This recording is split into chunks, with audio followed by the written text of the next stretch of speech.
from the top rope, and the Great American Bash. I bid you all good evening, morning, afternoon, wherever you may be in this great land of ours or around the world. Welcome to the $55 million studio. I'm the Pro Wrestle Machine. Let's get into this issue. Through the use of the Pro Wrestle Machine. January 25, 1999 Wrestling Observer Newsletter. Shawn Michaels has potential career-ending back surgery. WCW sold-out review, more. By Observer staff. The career as an active wrestler of Shawn Michaels appears to have largely ended, certainly as any kind of a regular in-ring performer, stemming from the back injury suffered at the 1998 Royal Rumble. Michaels underwent major back surgery on January 12 in San Antonio, after which his doctor was quoted in the local newspaper as well as gave the private opinion to Michaels and the WWF that the injuries to one of his discs in his back were more severe than originally believed, and that his wrestling days were over.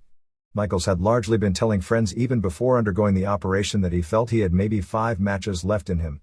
The surgery, which lasted in excess of 4 hours, wound up with the doctors discovering one of the discs in Michaels' back was largely destroyed, believed to be from the bump very early in a casket match against Undertaker on January 18, 1998 in San Jose, California.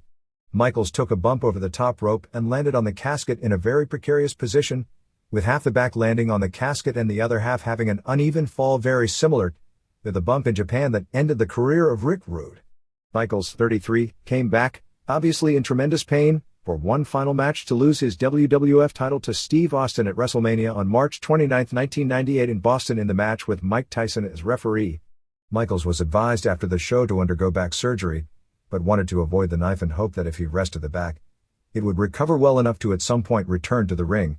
Despite rumors to the contrary, the WWF never locked in booking any angles regarding Michaels due to the fact it was never clear there was any timetable for his return, although company officials had hoped he would be able to wrestle at this year's WrestleMania. Michaels, who is on a $15,000 per week guaranteed deal with several years remaining, after sitting out much of the year, was finally brought back to television, first as a television color commentator, a role that he wasn't good at, and eventually as a commissioner. After just a few weeks as commissioner, with a quick heel turn on his first night in, he got a surgery date and was abruptly turned back babyface, even though those terms are sometimes archaic in the current business, feuding with Vince McMahon, leading to the television attack as a storyline explanation for the surgery and his absence. When the back injury nearly 1 year later still made everyday living a painful, Michaels finally listened to doctors and opted for the surgery. After surgery, Michaels had several conversations with WWF officials giving the impression he'd return to television when he made enough of a recovery, but was doubtful about ever returning to the ring. Dr. Vasquez, who performed the surgery, said that after fusing 2 discs in his back, that the pressure on the remaining discs would be too stressful for them to hold up under the pounding of pro wrestling bumps. There are those in the WWF who have not closed the book on Michaels' active career, hoping that they could at least talk him into doing a few careful matches after his recovery, citing that wrestlers like Hulk Hogan and in earlier eras past their prime local legends such as Dick the Bruiser were able to remain huge draws doing very safe matches without taking bumps that didn't really have much of an injury risk. Michaels, who before the surgery had talked publicly about his career probably being largely over but hoping to come back for one last retirement match, gave a negative reaction to those kind of ideas because he wouldn't be able to perform up to the standards of his reputation as one of the top performers in the history of the business. The WWF kept his character alive after the surgery, in a babyface commissioner role, talking about him booking a Kane vs. Rock match as the main event on the January 18 Raw show against the wishes of McMahon.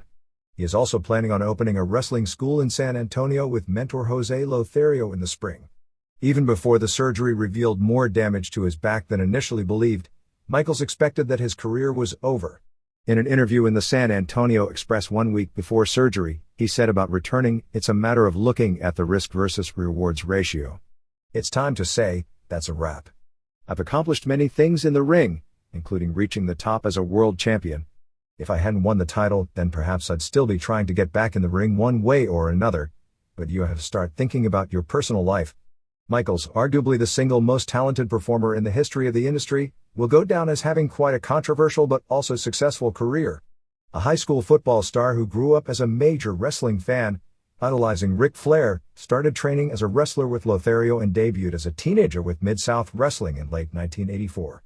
Even though cast in the role of a non-push jobber, because of his looks, he would get surprising pops from the crowd, and from the start he was noticed as having potential.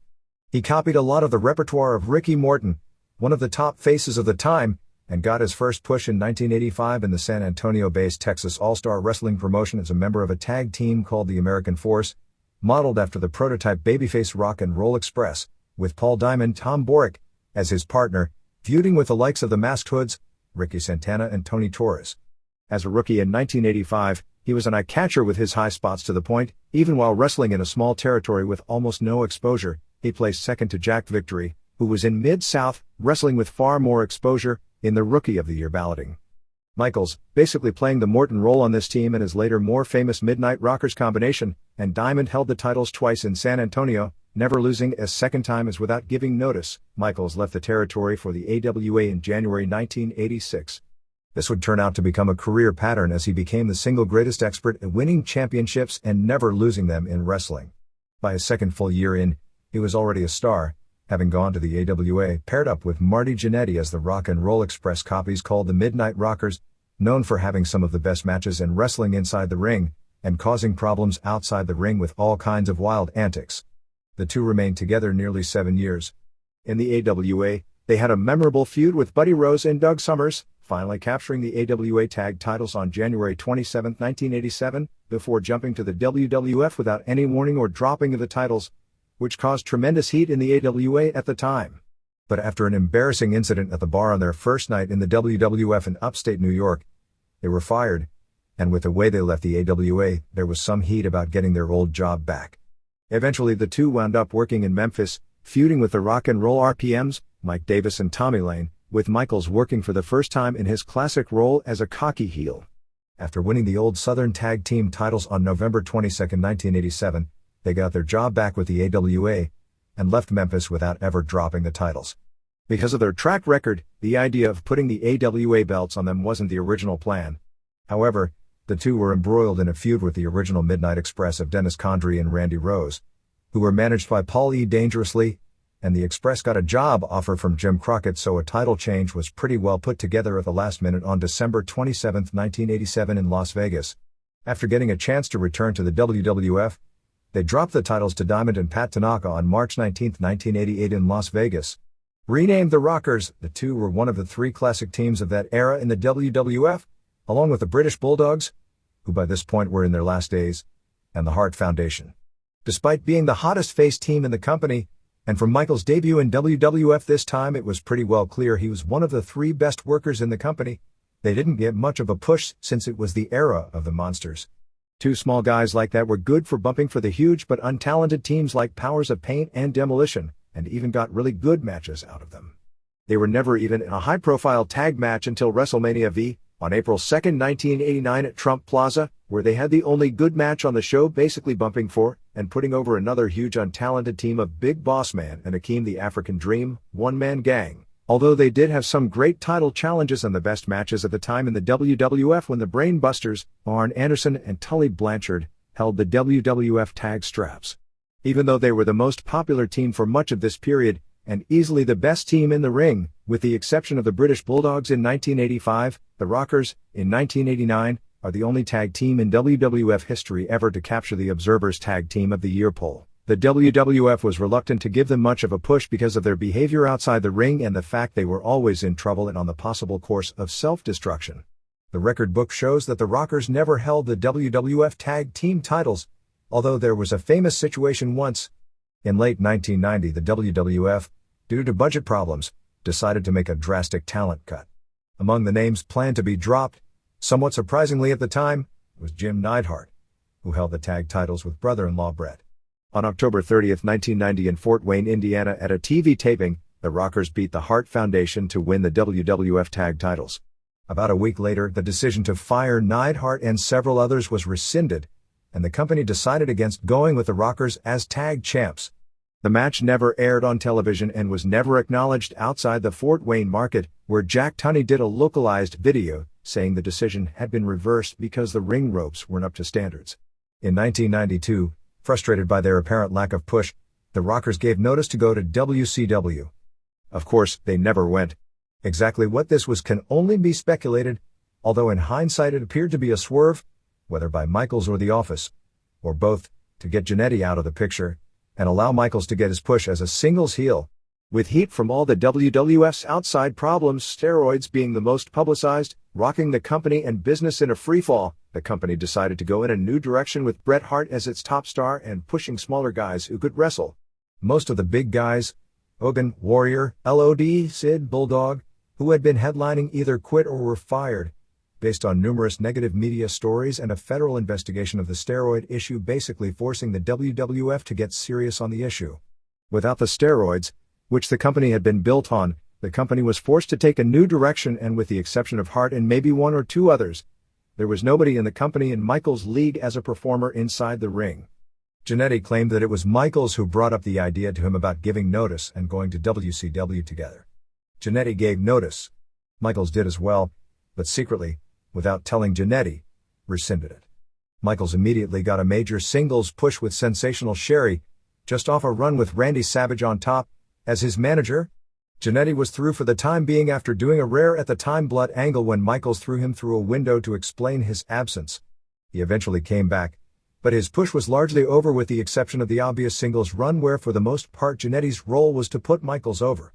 Michaels captured the IC title for the first time beating Bulldog, who was days from being fired from the company, on a Fox Network Saturday Night's Main Event on October 27, 1992 from Terre Haute, as a springboard for his first pay-per-view WWF title challenge, where he lost to Hart at the 1992 Survivor Series in Richfield, Ohio in a great match. Jannetty was brought back from the dead without any notice to win the title on May 17, 1993 in a classic match on a live Raw from the Manhattan Center, but that was just a quickie deal for Michaels to win it back in another excellent match on June 6, 1993 in Albany. Michaels never lost that title either, quitting the promotion for a few months before returning. After returning, Michaels had his legendary first ladder match with Razor Ramon, Scott Hall, at WrestleMania X in Madison Square Garden, considered the match of the year in almost every poll that year, and arguably the greatest match in WWF history.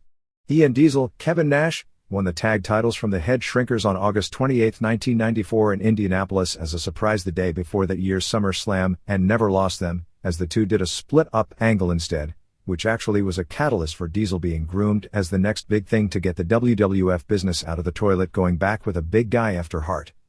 Michaels challenged Diesel for the title at WrestleMania 11 after winning the Royal Rumble on January 22, 1995 in Tampa, in classic fashion when he and Smith started together, and the two lasted 38-41 with Michaels doing a tightrope walk on the floor only touching one leg, and eliminating Smith to win.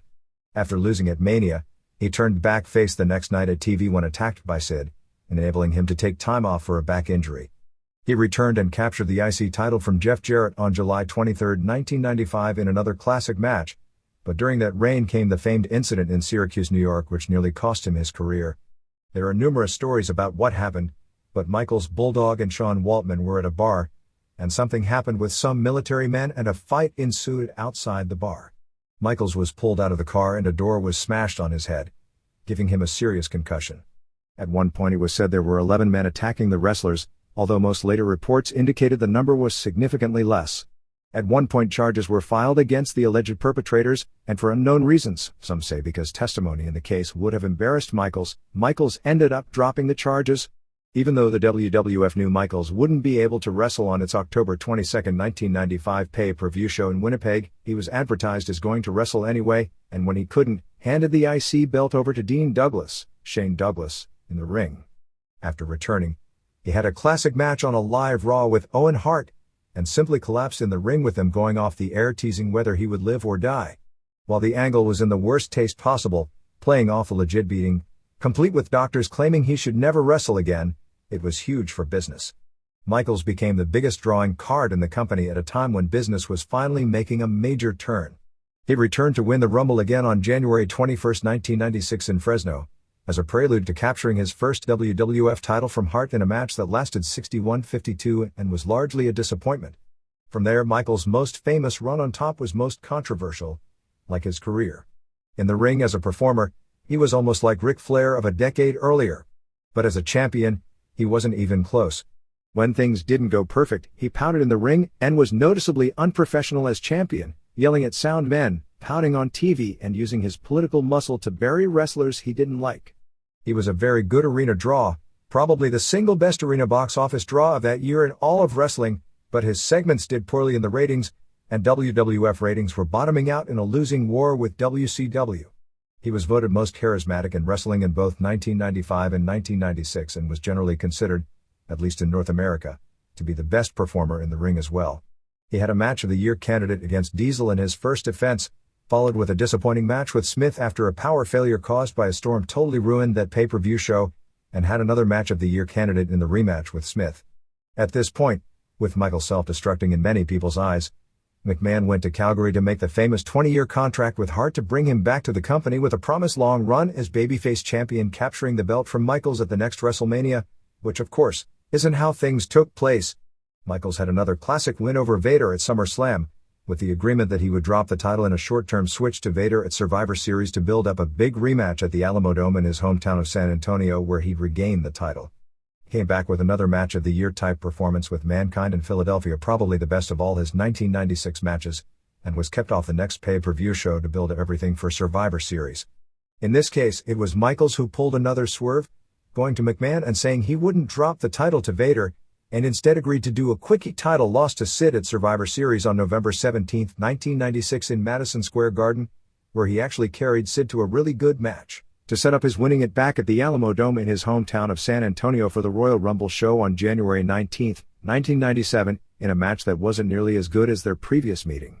While the Alamodome crowd of 60,525 was the third largest crowd ever for pro wrestling in the United States, it was something of a disappointment as it was heavily papered, 48,014 paid, which turned out okay after early scares that they weren't going to be able to come close to filling the building in. Papering began in earnest, and the gate was only $480,013 since many of the tickets were $5 discount tickets. Michaels appeared to be on his way to dropping the title to Hart at Mania. Of course, nothing close to that happened. Apparently McMahon had promised Sid, to get him to lose to the hometown hero as a favor, that he would get the title back immediately.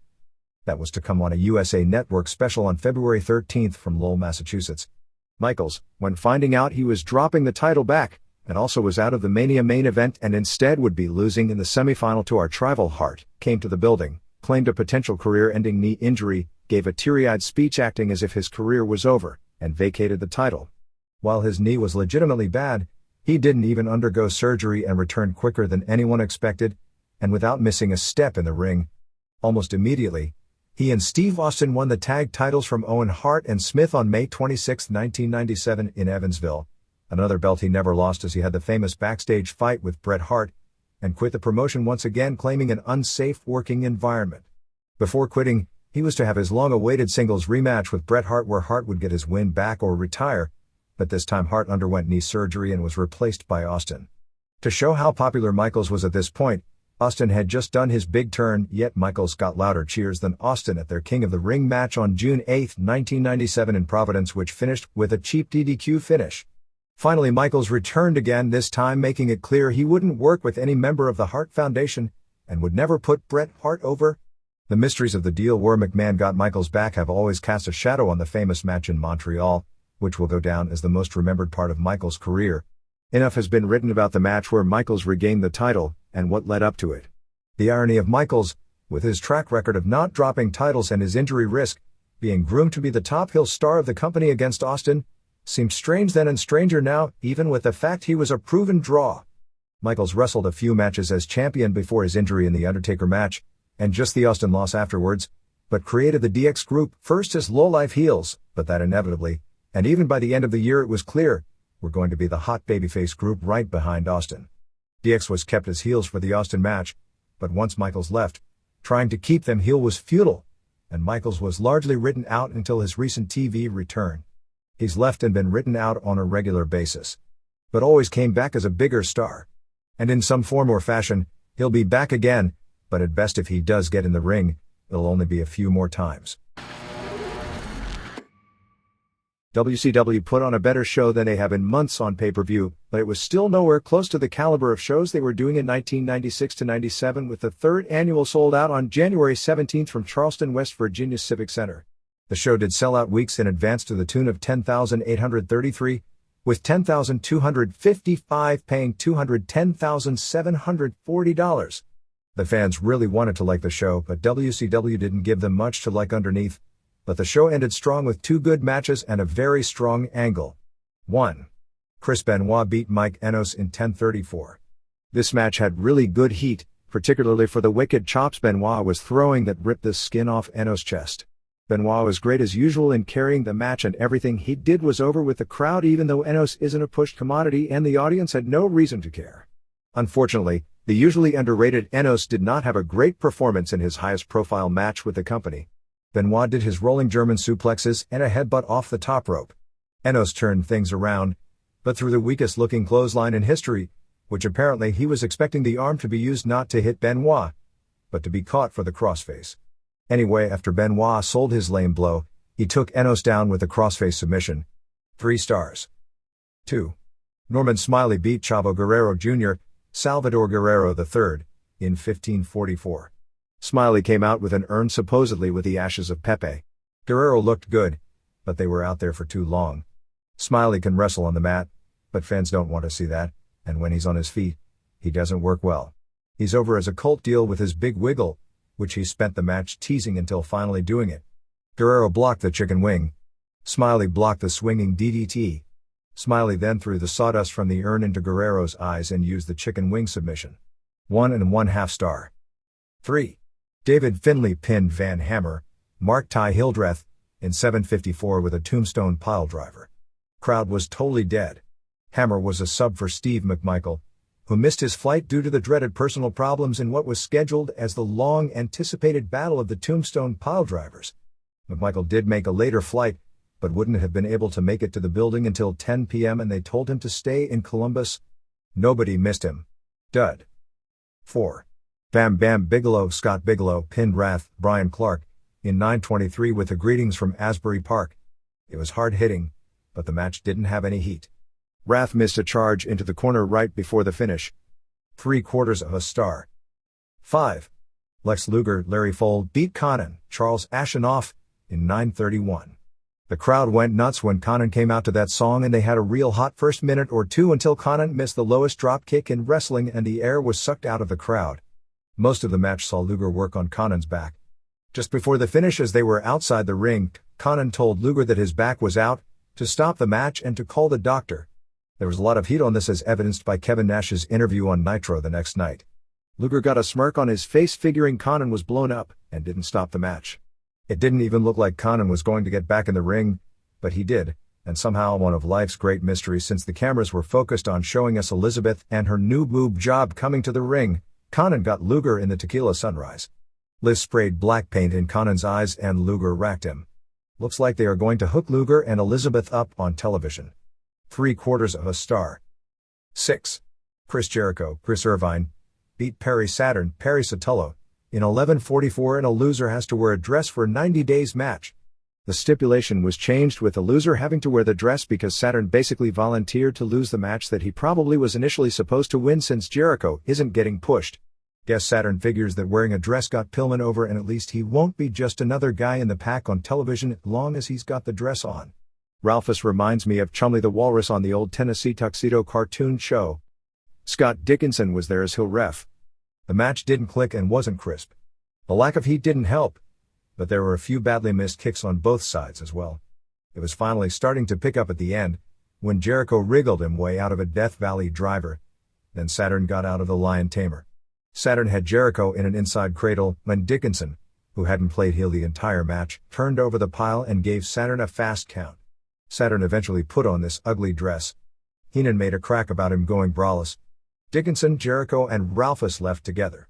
3/4 star. 7. Billy Kidman Pete Gruner won the Four Corners match over Juventud Guerrera, Anibal Gonzalez, Psicosis, Dionisio Castellanos, and Rey Mysterio Jr., Oscar Gutierrez in 14:24. As usual, these guys were the show stealers. Poor Tony Schiavone announced early in the show that Kidman and Mysterio Jr. had won the coin flip and would start.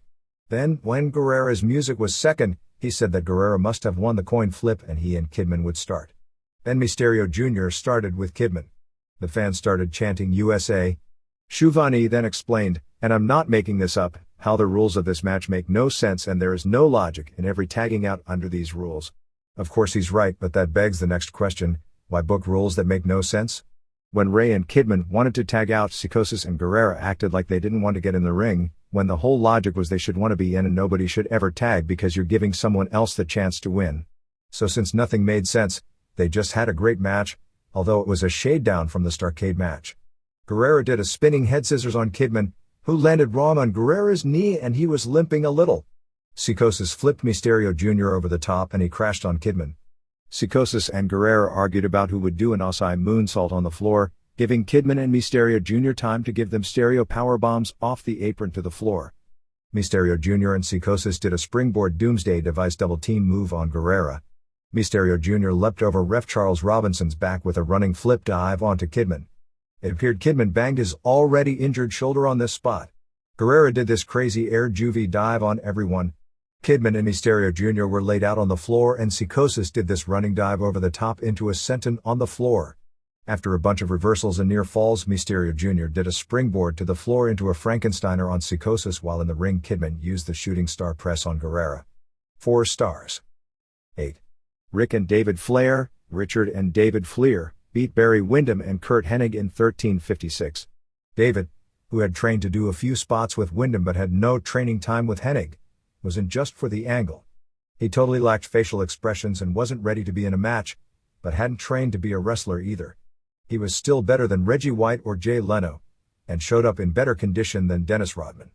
After David did his spots with Windham, he tagged out and it was largely a handicap match. Flair's charisma made it a decent match, and Hennig really worked hard and looked the best he has in a long time bumping to get Flair over. Flair still looked better than most of the wrestlers in the company, and even took big bumps like a superplex and a slam off the top a few weeks before his 50th. Arn Anderson got involved a little, tripping Hennig at one point to allow Flair to get an advantage back. Hennig smashed Anderson into the guardrail. David gave Hennig a low blow. Hennig came back on David and set him up for the fisherman suplex, but Anderson hit Hennig with the tire iron and David pinned him. After the match, both factions of the NWO showed up destroying Anderson and also Chris Benoit, who ran in for the save. Hogan came out and handcuffed Rick to the ropes, and they took David down and Hogan was whipping him with his lifting belt. Huge chance for Goldberg and then for Sting once again, the latter again a surprise since he hasn't been around and unlike last week with Conan, Sting has never been affiliated with the Horsemen. Well, I know he was in 1990, but that's ancient history. But then again, so is Windham as a good wrestler. Hogan spray-painted Eazy-E on David's back. They threw David to Rick. Then they dragged him out and Hogan punched him a few times and was whipping him again. Superheat angle. 2.25 star. 9. Bill Goldberg beat Scott Hall in 1741 of a ladder match with a stun gun on the top. They did an angle before the first match where they went into Goldberg's dressing room and he was on the floor writhing in pain from an unseen attack. Goldberg came out wearing a big knee brace and limping badly. Most of the match saw Hall work over Goldberg's knee. Goldberg did a tremendous job selling the knee. Really, it was his best performance from a dramatic standpoint to date, limping like a big monster with his head covered in blood, which I'm told was hard way, although the timing and dramatic effect of this blood certainly fit perfectly in the match, with the fans knowing not to give up because he was going to make a comeback. This was actually some of the best drama WCW has done in a long time. Hall brought in the ladder and tried to be Shawn Michaels, but there's only one. Hall was good for the most part, including doing an elbow drop off the ladder. This ladder match blew away the one on last week's ECW show, although a lot of that is because Goldberg is so much more over than Dreamer. Hall took bumps off the ladder, once catching his throat on the top rope and another time attempting to crotch himself as the ladder tumbled over, although he missed the crotch spot by 2 feet and suffered a legit groin injury in the process. Goldberg was about to get the stun gun, but Disco Inferno knocked over the ladder and he caught his throat on the top rope. Hall got the stun gun, but Goldberg blocked him twice and gave him a side kick. The stun gun hit the floor and Goldberg got it. Goldberg zapped Disco. Goldberg threw the stun gun in the air like a ref on a jump ball, and as Hall tried to catch it, Goldberg speared and jackhammered him. Goldberg then zapped him for the win. Bigelow then ran in, but Goldberg brawled with him. This gave Hall a chance to get the stick and he zapped both Goldberg and Bigelow and left both laying. Aside from the post-match, this was real well done. While it set up the three-way on TV, Goldberg's mission, which is WCW's best chance this year for a hot program, is go through the pack one by one until getting to Hogan. While there is a time for someone losing to get his heat back after the match, this wasn't the time nor the place for that to happen because the big money is to use this match to build to a bigger money program, not have this be the program. 3.5 stars. Japanese television rundown. January 4th, New Japan. This was the 2-hour Tokyo Dome TV special. Overall, I'd say it was a disappointing show.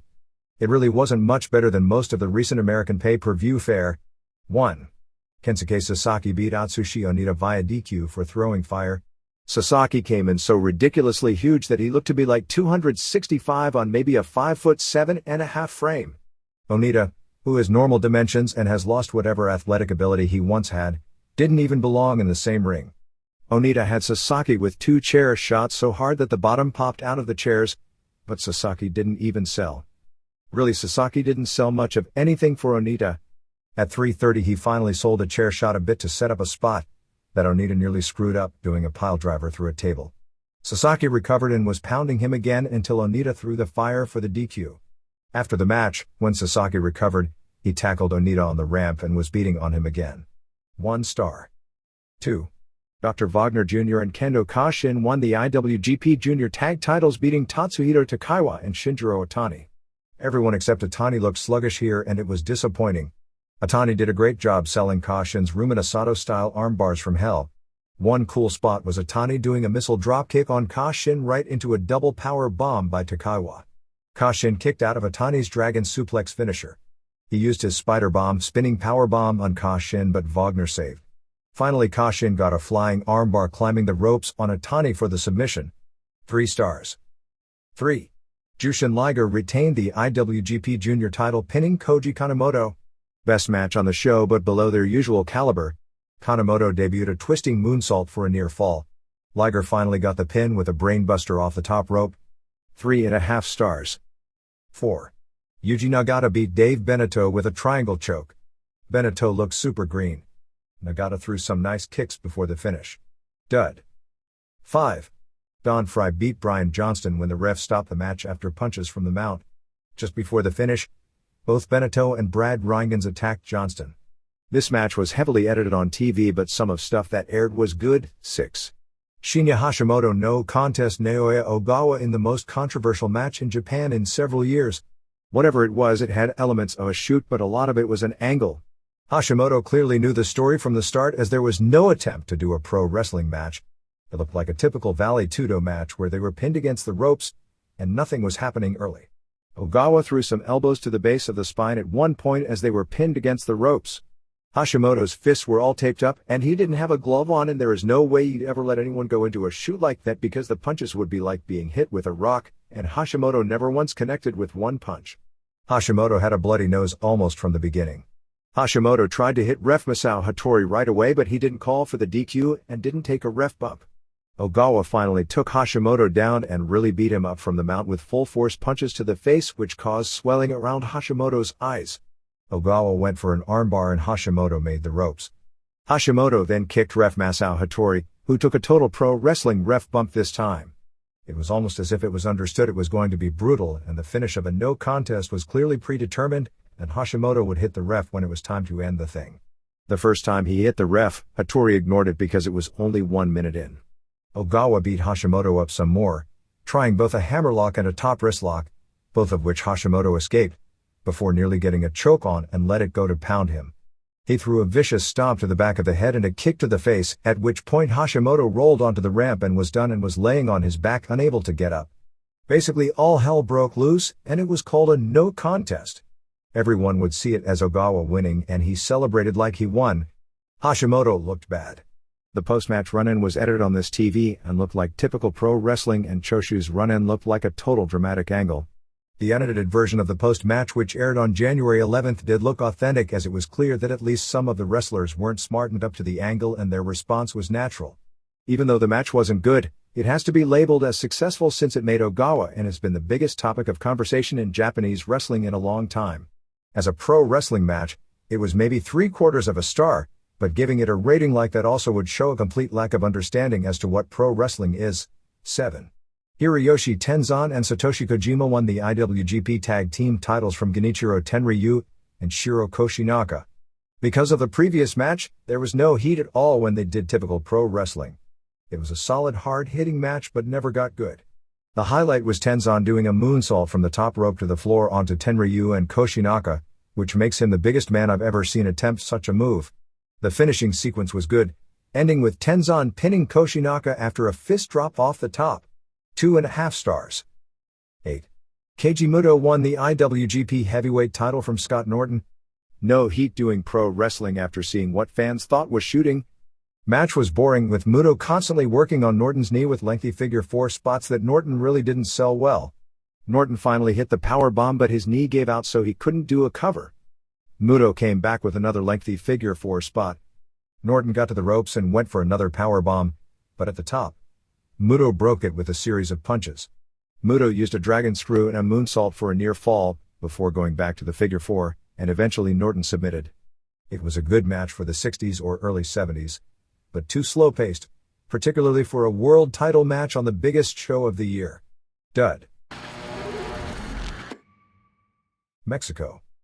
There appears to be a reversal in the EMLL's choice of American dance partners, as Chavo Lutteroth, who is actually over the head of Paco Alonso.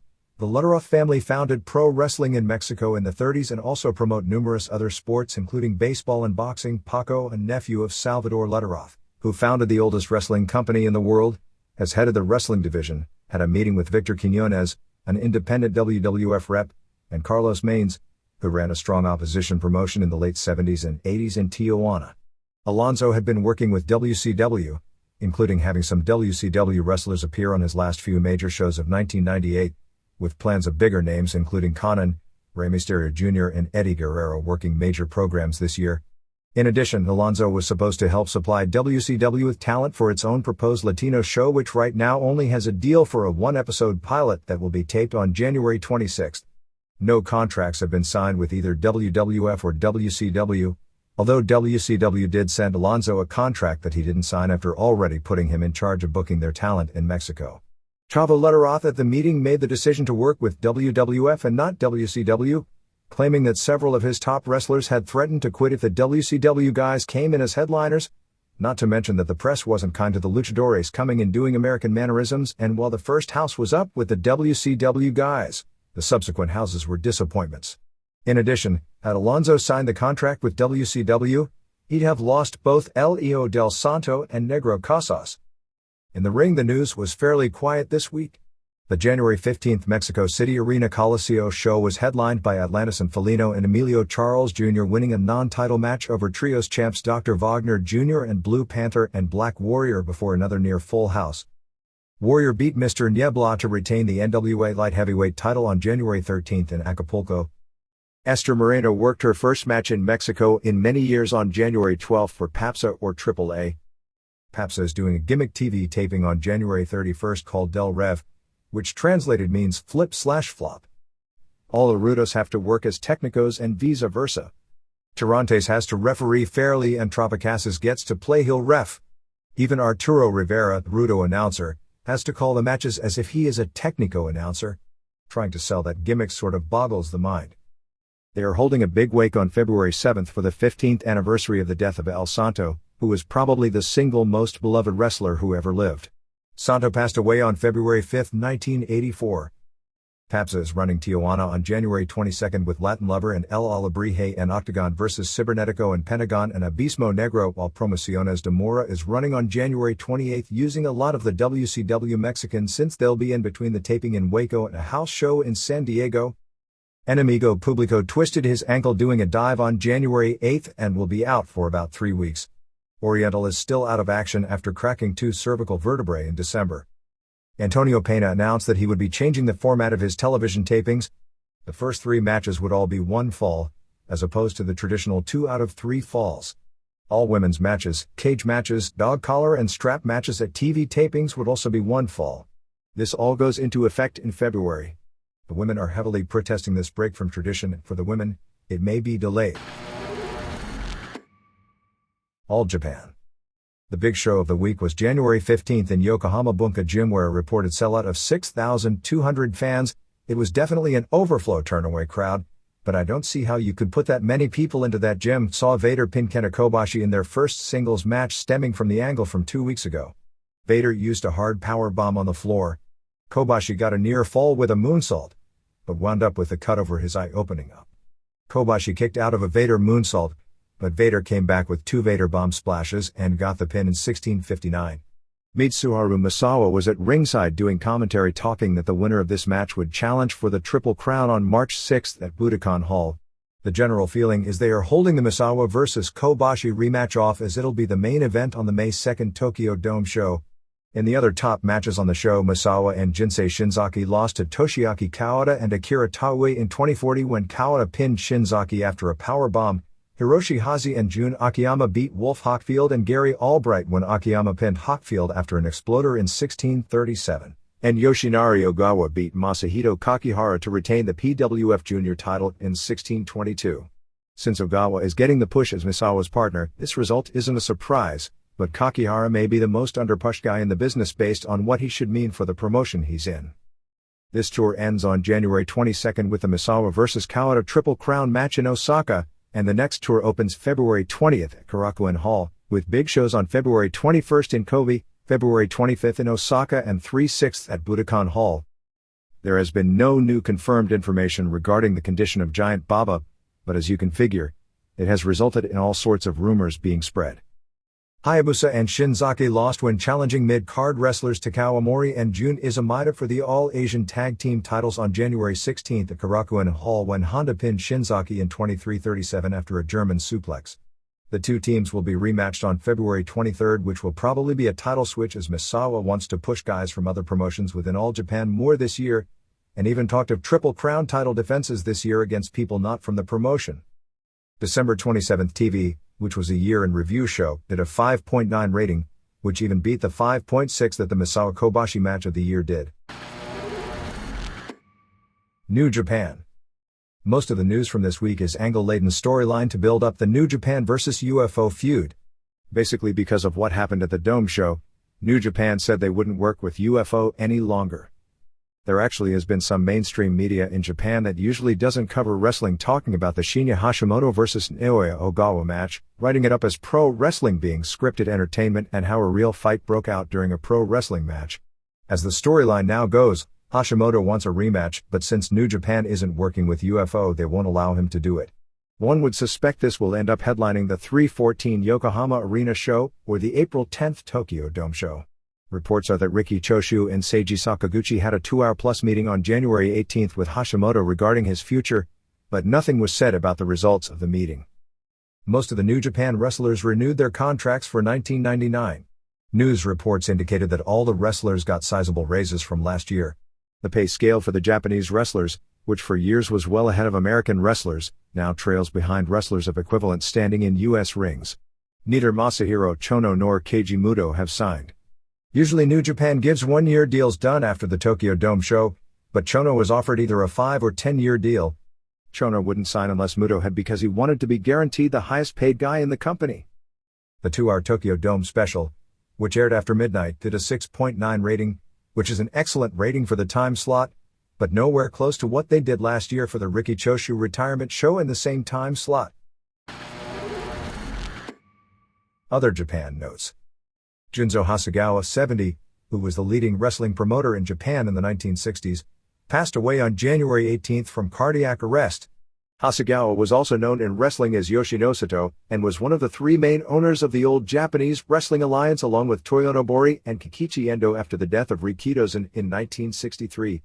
By the late 60s, with Hasegawa as company president, he was running the biggest pro wrestling company in the world, selling out virtually every show with Giant Baba and Kanji Inoki, Antonio Inoki, as the main event tag team against virtually all the top American wrestlers of the era. The company fell apart when both Baba and Inoki tried a power play to get control. It wound up with Inoki booted out of the company, which made Baba the top star. Baba then made his move, left and formed All Japan, and JWA tried to use Kentaro Oki, Seiji Sakaguchi and Akihisa Takachio, who later gained more fame as Great Kabuki, as its top stars, and did use some big-name Americans like Bobo Brazil and Johnny Valentine, but couldn't compete with the new All Japan and New Japan groups and folded in April of 1973. In recent years, Hasegawa had promoted several multi-promotional shows using the Rikidozan name. Hasegawa got the name Yoshinosato from sumo wrestling, where he was a stablemate and protege of Rikidozan. When Rikidozan started pro wrestling, he brought him in, and with 1 day of training, he made his pro debut on September 11, 1954. Only 5'5.5", he was the first Japanese light heavyweight champion, a title Rikitosen created for him. In 1961, he went to the United States as the typical post-war Japanese heel under the name Devil Sato, teaming with P.Y. Chang, who later became a legend in that area as Tojo Yamamoto, as a Japanese tag team. He also worked on the East Coast in the early 60s with Baba and Mammoth Suzuki. After retiring as an active wrestler, he helped Rikitosen promote JWA, and after Toyonobori was booted out of the company, he took over as president in 1966 and behind Baba and later Inoki, brought the company to major prominence, regaining its slot as a world power lost when Rikitosen died. He was also responsible for bringing the huge Japanese national judo champion, Sakaguchi, into pro wrestling, and his final show as a promoter came last year, promoting a multi-promotional Umanosuke Ueda benefit show at Korakuen Hall. The biggest in-ring news appears to be the split of Michinoku Pro Wrestling. As mentioned last week, Super Delphin announced that his final match with the company would be January 13th at Korakuen Hall. After the show ended, the fans, who wanted an explanation as to why Delphin was quitting the company, protested and stayed in their seats after the show ended, until Jinsei Shinzaki convinced them to go home. On January 17th, Delphin held a press conference saying he'd be leaving Michinoku Pro, which everyone knew, but also that Naohiro Hoshikawa, Masato Yakashiji, Grand Naniwa, Masaru Sano, one trainee and one company ref, were also leaving with him to start a new group, and they would be working next for CMLL Japan, which starts a tour on February 24th. It looks as though Dick Togo and Men's Teo will wind up with Delphin's group. One would think it was an angle since Great Sasuke showed up and he and Delphin started yelling at each other about inside things. However, Michinoku canceled several major shows in March that Delphin was the local promoter for. I didn't get details as to what they were saying other than the press felt both were embarrassing the industry with their statements about one another. Michinoku Pro is now left with only 4 stars: Sasuke, Shinzaki, Gran Hamada, and Tiger Mask, and will probably bring back Hanzo Nakajima. Rings officially announced this week that Frank Shamrock wouldn't be facing Kiyoshi Tamura on the January 23rd Budokan Hall show, and that Tamura would instead face Tsuyoshi Kosaka. With Kosaka coming off the Boss Rutan match just 2 weeks earlier, one would hope this would be a work because putting him in a shoot this quickly would be a bad policy. Randy Couture was originally offered the spot in a shoot match but turned it down because it would be under Ring's rules as opposed to Vale Tudo rules. Couture and Tom Erickson have both been talked with about coming to Rings to do Vale Tudo matches later this year. It also appears that Shamrock will face Tamura in a shoot match under Ring's rules on March 23rd. On the February 21st show underneath the Maida vs. Karelin match will be Ricardo Moraes, the 6'8", 277-pound Brazilian facing Hiromitsu Kanehara in a Vale Tudo match, which is a real interesting match because Kanehara is like 5'6" and 212, but far more skilled, but he's giving away a ton of size, and Moraes has had success in Vale Tudo around the world despite being very limited in skill. Akira Maeda and Yoshihisa Yamamoto, along with K1's Masaki Sadake, will all be joining Tsuyoshi Kosaka in Seattle to train under Maurice Smith for the Karelin match. The first Linus Asuka vs. Chigusa Nagio match in 10 years was officially announced for April 4th at Yokohama Bunka Gym for Gia. It's being promoted as the Super 4 Night, the 4th anniversary of the promotion. The show is on April 4th, and the starting time is 4 p.m. Nagio and Asuka are by far the most famous women's tag team in history, the Crush Gals from the mid-80s. On January 17th at Korakuen Hall, Asuka and Mayumi Ozaki, who had Asia Kong in their corner, won the main event over Kaoru and Toshio Yamada, with Kaoru bleeding from being attacked by Asuka and Kong. After the win, Asuka challenged Nagio to a singles match and it was accepted. Tokyo Sports, which is a somewhat sensationalistic sports newspaper, ran a story on January 19th that Genichiro Tenryu and Atsushi Onita had buried the hatchet after a meeting on January 17th at Tenryu's restaurant. The heat stemmed from a show on March 26, 1995, when Onita originally booked Tarzan Goto to appear in a main event on Tenryu's War promotion, but then double-booked him and Goto no-showed the date. It was a real big deal at the time and killed business relations between the two groups, which at the time were drawing some big money, with Tenryu vs. Onita, one match of which drew 52,000 fans. Onita will be promoting his own Uso promotion shows on March 5th in Nagasaki and 3/7 at Korakuen Hall. It's speculated that New Japan may put Tenryu and Onita together as a tag team, which makes booking sense since Onita does have the name, and Tenryu can carry the match. War ran on January 15th at Korakuen Hall and only drew 500 fans for a main event with Tenryu and Shoji Nakamaki over Nobutaka Araya and Shigeo Okamura. Also, Masao Orihara won the International Junior title from Yuji Yasurioka. A correction from last week. Technically the Crazy Max group in Michinoku is Shima Nobunaga, Judo Suwa and Sumo Fuji from Mexico, although at times it has been used for all the heels in MPW, so would then also include Sasuke the Great, etc. Bill Irwin the Hater, Horace the Psychopath, Knuckles Nelson and Eric Spraxia will be among those on the first tour for World Pro Wrestling, which debuts on January 30th. Here and there. The A&E episode of Biography on the Life of Andre the Giant aired on January 13th. My VCR malfunctioned so I didn't get to see it, but I got varying different opinions on the show, but reports on the show were largely very positive. Apparently the stuff on his wrestling career was sketchy, but the stuff on his early life was very interesting and largely new material, such as where he grew up and interviews with his friends growing up and his brother, and they had the tall tales of the drinking and how he was discovered by Edward Carpentier. Apparently in real life, Andre hated the Carpentier stories because they weren't true and the Frank Valois stories were, although Valois' name was never in the piece. Andre and Valois didn't speak for the last decade or do of his life because they were on opposite ends of a wrestling promotional war in Montreal. They did interview Andre's brother Jacques in France, had a lot of photos of him growing up, had a lot with Frenchie Bernard, who ran his ranch, and WWF ref Tim White, who was said to be his best friend at the end and who told real good stories. They told the stories about the Hogan match at WrestleMania 3 with Vince McMahon trying to do the same storyline as the A&E special of last April, and apparently not so subtlety trying to get his digs in at Bret Hart by making an issue of Andre doing the right thing for the business that made him in the same tone he used to knock Hart on Raw. Of course not mentioning that Andre, knowing his career was winding down, had already done jobs in Mexico for Kinect and in Japan for Inoki before the Hogan match. He was portrayed as a friendly heavy drinker who knew at a young age he wasn't going to live very long, and kind of hinted at his bitterness at the end when his body started turning on him. According to Kathy Gordon at A&E, the ratings were through the roof for the show. I believe the number was a 2.5, which for that network and the show is a huge success. While she categorized the Jesse Ventura episode as better than average and the Bret Hart movie rating, 2.2, as doing quite well. The show replays on March 21st. Other notable media deals relating to wrestling include a story on late 50s/early 60s football legend Gene Big Daddy Linscomb in the January 11th Sports Illustrated, who died at 33 of a heroin overdose and whose death has always been the subject of a lot of murder speculation. It mentioned that he wrestled in the off-season but didn't go into much detail. There was a famous story, whether true or not I don't know, about when Linscomb, who at 6'6" and 300 pounds was considered the toughest man in football at the time, although not necessarily the best football player, was supposedly taken to task when things got out of hand in a wrestling ring by equally as large Don Leo Jonathan. The March Muscle and Fitness, which isn't on the stands yet but has been sent to subscribers, has a story on Frank Shamrock. The February issue of Mad Magazine has an Austin McMahon cover with 2 features on wrestling written by Observer reader Desmond Devlin. Both were hilarious and I consider this one a must-see. For several weeks I've been hearing about a Dynamite Kid interview in the British wrestling mag Power Slam, and it was as good as I've been led to believe. Tom Billington, who turned 40 last month, is paralyzed from the waist down and pretty much bedridden, due to all the damage he did while being the craziest bump taker in wrestling in the late 70s through the mid-80s. And the scariest part of that is that there are guys today, not many, but a few like Rob Van Dam, Sabu, and Mankind, who are taking far more punishment than Kid ever did, although Kid took a lot of drugs that left his body brittle and made the bumps that much worse.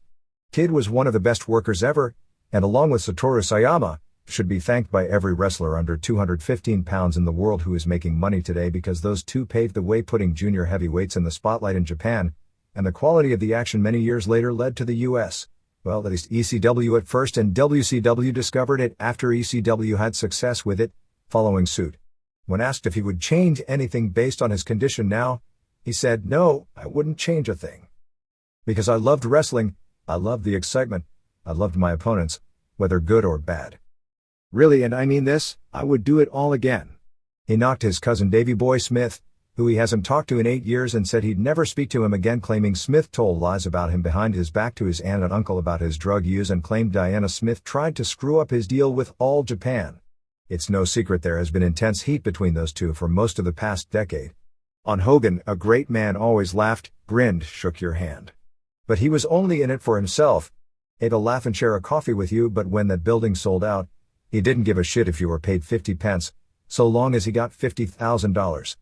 Don't get me wrong, I liked Hulk Hogan very much, but he was only in it for himself. When asked about Hogan's ability, he said, "To be honest, I rated his opponents. because it was them who made him look like $1 million. On a scale of 1 to 10, I'd give his opponents 9 and him 1. He said he started taking steroids in 1978 when Sylvester Ritter, Junkyard Dog, gave him some pills in Germany. He started shooting steroids in Canada. He said he knew he had to take steroids or he wouldn't have a job in wrestling. He said off steroids he could only get up to 180 pounds, but on steroids he was wrestling at 225. He said he took 1,200 milligrams a day of steroids, injectable Dianabol and testosterone, which is 6 shots a day, 3 to each buttocks cheek. Mild steroid users take 1 shot every 7 to 10 days, sizable users take 2 a week, and guys out of control may take 1 a day, so you can imagine what he was doing to his insides for all those years, which no doubt also explains some of the answers to his current condition. He also admitted to doing cocaine, halcyons, amphetamines and marijuana, and claimed none of the wrestlers from that era would admit it, but the majority were doing the same drugs he was, and said he was spending $1,200 per week on hotels, beer and drugs. The article changed my thoughts on wrestling a great deal.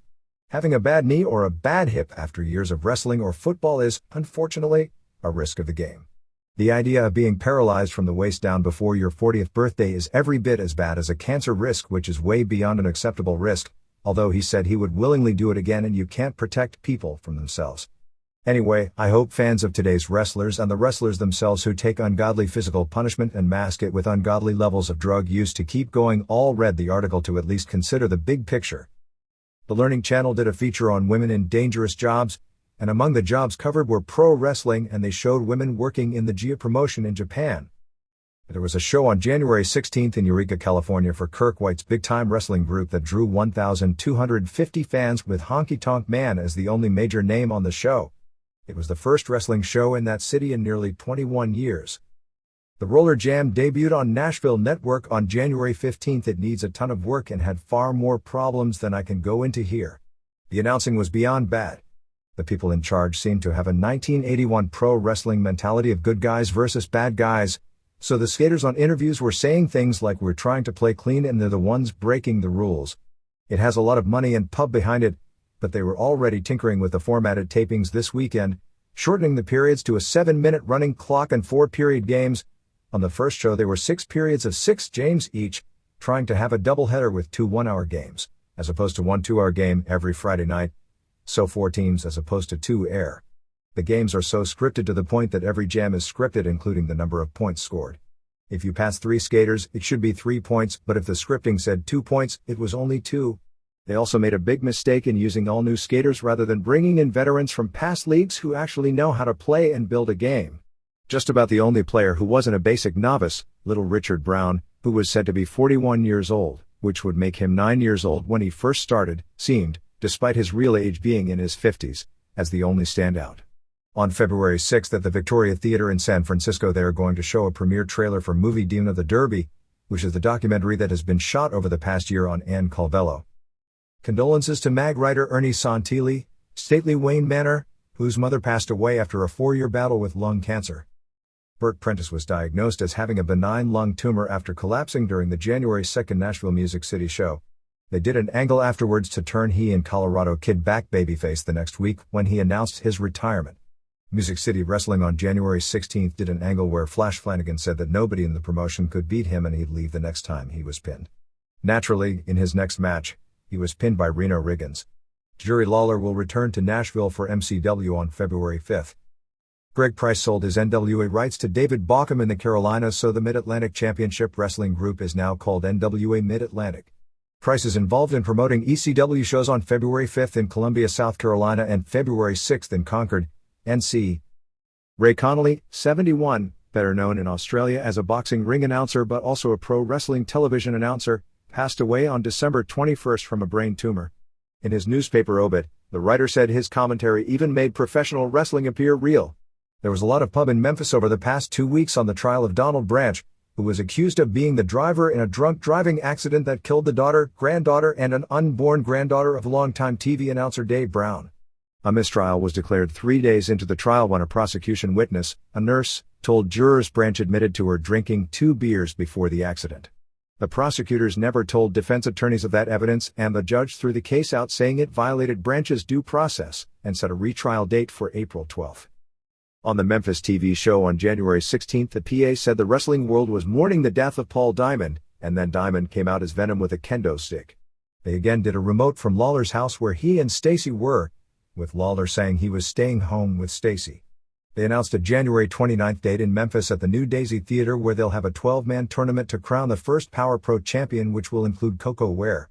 Shawn Stasiak claimed it was Bill Dundee who called the cops that arrived just as he was trying to get Stacy at the Lawler house last week. Stasiak and Brian Christopher double-teamed and beat up Dundee on the show. Stasiak said he was driving to Lawler's house and Lawler said they should settle it in the backyard. Ricky Morton is coming in. Baldo beat Kid Wicked for the Young Guns title, which must have been an amazing size mismatch as Baldo is 6'7" and 400 and Wicked is about 5'3", 170. Aaron O'Grady returned from his shoulder injury but lost to Vic Grimes. Finally, in the Lawler backyard, Lawler attacked Stasiak with the garbage can. Christopher jumped out of the trunk of the car and they doubled on him. Stasiak started a fire in the garbage can and tried to put it on Lawler's head, but just before they did it, Dundee drove up and hit both with a rake and chased them away, and they ran into the car and drove away. They did a salute at the January 8 Great Lakes Wrestling Show in Westland, Michigan to the late Dan Curtis. Ref Brian Gorey and photographer Leonard Brand read speeches about him and around the ring, besides all the wrestlers, were the crew for ICP's label Psychopathic Records. There's a lot of heat in the area because Art Marshall is running shows under the name Northern States Wrestling Alliance in that area, which is the name of the group Marshall and Curtis ran in 1997 to 1998. The heat is because Marshall left without paying half the boys on the last NSWA show, May 22, leaving Curtis to run to an ATM machine to withdraw money to pay the boys, and Marshall also sold tickets for a next show which never took place, and that he would use the name that Curtis helped build. On the January 16 show, they aired a clip of promoter Jim Kettner getting a bloodbath from Christian of the Brood, who held the group's title. With Christian on the road with WWF, they had Lance Diamond beating Reckless Youth to capture the title. World Legion Wrestling is doing a taping on February 7 in Springfield, Missouri with Greg Valentine, Bob Backlund, Iron Sheik, Harley Race and Gordon Soley appearing. Pennsylvania Championship Wrestling on February 5 in Reading, Pennsylvania will have Ace Darling vs. Flash Flanagan, plus using wrestlers from that week's WWF training camp. Blast from the Past saw the name Terry Gordy appearing on a Scenic City Wrestling show on January 16 in Jasper, Tennessee. Missy Hyatt, Sherry Martel, Jim Neidhart and Bastion Booger appear on February 14 for Apocalypse Wrestling in Toronto. For more info, call 416-698-4115. MMA. The January 8 UFC pay-per-view appears to have done around in 0.65 buy rate, which is unbelievable given everything. But it doesn't mean all that many buys given the small universe. The show was available almost exclusively to Dish homes and throughout Canada, and the total universe was probably in the 6 to 7 million range, meaning probably 40,000 to 45,000 total buys, which would mean a total company gross of about $460,000. Tito Ortiz came out of the Jerry Bolander match with an injured hand, so he won't be available on the next show. The plan right now is to have Boss Rutan in a heavyweight championship match, although no opponent is finalized, in April rather than on the 3/5 show. The middleweight title with Frank Shamrock appears still at the same impasse. Semaphore Entertainment Group claims its contract with Shamrock would prevent him from being able to fight elsewhere, proposed rings matches. However, Shamrock was paid less than his contract figure, believed to be $30,000, for both the John LeBay and Jeremy Horn matches, which he agreed to ahead of time because of the situation Semaphore Entertainment Group is in financially. They offered him the $30,000 to face Vitor Belfort on March 5, which he declined, citing a prior commitment to do a seminar at the Arnold Classic the same day, and also wanting more money since this was a genuine marquee fight. The belief is that if this isn't settled by the April pay-per-view show, that Shamrock would be stripped of the title. The question is whether or not the contract would be valid, as Shamrock did agree to fight for a lesser amount, so it wasn't the pro wrestling screwed on the money scenario, but whether they could keep him from fighting elsewhere after changing the money terms after the deal was signed.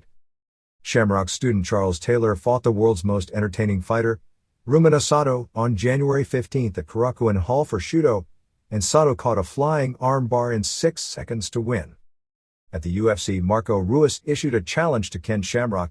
Shamrock talked about challenging Rutan, and Ruiz also talked about wanting his rematch with pro wrestler Alexander Otska. K1 announced a February 3 show at Tokyo Yoyogi Gym 2, which is basically a secondary show with Peter Aerts vs. Michael McDonald and Tsuyoshi Nakasako vs. Andy Hug as the main matches. Adrian Serrano will be replacing Igor Zinoviev against Wanderlei Silva on the IVC show on January 20th in Sao Paulo. Jason Godsey, Pancrase, faces Francisco Bueno of Brazil. ECW. Terry Funk was hospitalized several days this past week with hepatitis A. He was actually feeling fatigued for a week before the pay-per-view, but it really hit him right after the show ended and his skin and eyes started turning a shade of yellow from the bile and his liver counts were elevated to dangerous levels, which led to a lot of his internal organs being out of whack, and he was hooked up to N4 for 2 days on antibiotics. He's doing a lot better now, but it'll take several weeks for a full recovery. It appears everything is smooth with Shane Douglas. He literally was talked into coming to the ECW Arena show after missing the show the previous night in Trenton, given a new angle that would basically turn him face. Situation with Sabu is anything but smooth. Sabu and Paul Heyman were talking all weekend, with Sabu talking about an offer from WCW and still being unhappy with how he was used on the pay-per-view show.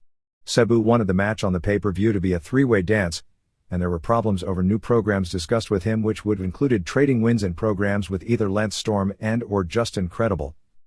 ECW Arena on January 16th for the debut of Sid and return of Public Enemy drew a turnaway crowd, with 4 new bleachers set up so the crowd was estimated at 1,700. Spike Dudley beat Danny during an Amish roadkill in the opener. Chris Chetti beat Steve Corino. Antifaz del Norte and Nova beat FBI. Super Crazy beat Yoshihiro Tajiri in a show-stealing match that was said to have been better than their pay-per-view bout. Tommy Dreamer won a 3-way dance over Lance Storm and Just Incredible. They teased the idea of putting Francine with Dreamer. They are dating in real life. Sabu and Rob Van Dam kept the tag titles, beating Axel Rotten and Balls Mahoney. A lot of the show was to stall for time, as they took an intermission, which they normally don't do, did an angle where the Dudleys said Public Enemy wasn't there and they were leaving, and then added a match with John Cronus over Ulf Herman, and an angle with Bill Wilds because Sid missed his flight and didn't arrive at the airport until close to 11 p.m. Taz was scheduled against Chris Condito, but Douglas showed up and hit Condito with a chair and took the title match himself. Douglas, with new shorter hair to make him look the same as he did years ago when he threw down the NWA title belt, and also so he didn't so eerily resemble Brian Pillman, cut a promo about the world title being about wrestling and hard work and not being a Tanda show, which actually was in reference to his recent reign with Francine being the center of attention half the time, or for a bunch of run-ins, in reference to when Raven held the title although never using the name. The crowd was split and the two had a very good match, ending when Taz pinned Douglas after giving him basically a half Nelson German suplex through a table. Fans cheered both guys after the match and chanted "Please don't go" at Douglas. Sid arrived and destroyed Skull Von Crush in 1 minute with a choke slam over the top through a table and a power bomb, and was over huge as expected. It was funny because a few years back when Mick Foley was leaving, some people brought up him going to Fantasyland working with Undertaker, kind of knocking Undertaker, and Foley said that if Undertaker would ever come to the ECW Arena, those same fans knocking him would be going crazy to see him live. And I guess this proves him right. Dudleys came out and did another promo knocking Public Enemy until finally Public Enemy came out. They brawled for about 1 minute, which also saw New Jack involved, teasing he was going to attack PE, but instead attacking the Dudleys, and it wound up with the Dudleys running off. At this point, Sid is expected to be used as a regular, at least on the big shows. Public Enemy will be doing some dates including Detroit this week and almost surely wrestling Dudleys, but they won't be regulars at this point. There has been a lot of talk about Don Callis, Jackal and WWF, coming in mid-February, although that isn't a lock, nor is a role yet a lock. Taka Michinoku was offered to ECW and could have debuted at the arena show, but Paul Heyman hadn't made the necessary phone calls to Jim Ross to finalize things. He'd probably be put in programs with Crazy and Tajiri. Christopher Daniels is expected to get a tryout shortly. The only other house show of the week was January 15th in Trenton, New Jersey, which drew 500. It now looks as if Mike Awesome will return in May, and probably at this point they'll work a program between he and Sid. Jerry Lynn is expected back from his injuries perhaps as early as this week. Reckless Youth may also start as a regular over the next 2 weeks. Danny During got the word during the arena show that his mother had died. They took up a collection backstage and at least 3 performers donated more than $1,000 apiece to it. Tammy Lynn Bitch, Dawn Marie, is scheduled for implants this week. WCW Terry Taylor quit WCW before Nitro on January 18th to take a job working with Vince Russo and Ed Ferreira in scripting the television shows for WWF, and was already at work in his new job on January 19. Taylor was working without an existing contract, which made this all possible. Taylor was one of those unfortunate types caught in the middle, having to make sense out of all the egos vetoing everything and then taking the heat because the shows don't make any sense, and had at times been Bischoff's whipping boy. It should help WWF, as Russo, who grew up as a fan but has virtually no wrestling background, which has both its pluses and minuses, and Ferreira, who didn't, are writing TV that is drawing ratings but the details of the storylines often don't make sense, Undertaker's storyline glitch alert, and often don't build to anything. January 18, Nitro in Columbus, Ohio, before a sellout 15,042 paying $322,561 was a step up as far as entertainment goes. Really not much in the way of boring with decent building, but not great, good wrestling given type of develop and better interviews and angles than has been the case. Show opened with Ric Flair going crazy, saying he'd wrestle Hogan at Super Brawl for the title. Only other match known at press time for the show is Conan and Mysterio Jr. versus Nash and Luger, and then put up his hair for a match with Eric Bischoff. David Flair came out, shoved Bischoff, and did a screaming interview live, which was way better than anyone had the right to expect based on his previous performances, and said he wanted the match. Bischoff, who was trying to play it way too cool. Almost all the heels in WCW are playing heel to get over as faces rather than trying to be good heels, agreed to the match. Before all that, Flair smashed the window of the NWO limo. Booker T pinned Chris Jericho with a missile dropkick in 10:07 of a good match. J.J. Dillon announced that Scott Dickinson was suspended for 30 days. Mike Tenay brought up that he shouldn't give up his day job at the post office, which is his other job. Gene Okerlund interviewed Rey Mysterio Jr., who challenged Lex Luger and talked about his mask, setting the stage for what would happen later. David Flair beat Bischoff when ref Randy Anderson, who Bischoff had fired, gave David a roll of quarters and he KO'd Eric. The Horseman shaved Eric's head. With all the gray roots, it was as if he'd aged 20 years in 2 minutes. Match only went 1:15, and if you look up the term mercifully short in the dictionary, you'll see a tape of this match. It just makes you respect the fact that you can't walk off the street and be a good pro wrestler, even if you can run a company and can walk off the street into the ring and play pro wrestler. Tony Schiavone and Flair both talked about Flair never having put up his hair in his entire career. Actually, that's not true, as several phone calls on Tuesday attested to. I recalled Flair putting up his hair once before a match with Wahoo McDaniel, and evidently he did in Norfolk in 1978. In the match he won the U.S. title from Tim Woods in, and there may have been others, but I don't recall him putting up his hair after he became a big national star, and he never has lost a hair match. Jericho did an interview saying that based on the contract Saturn would have to wear a dress on TV.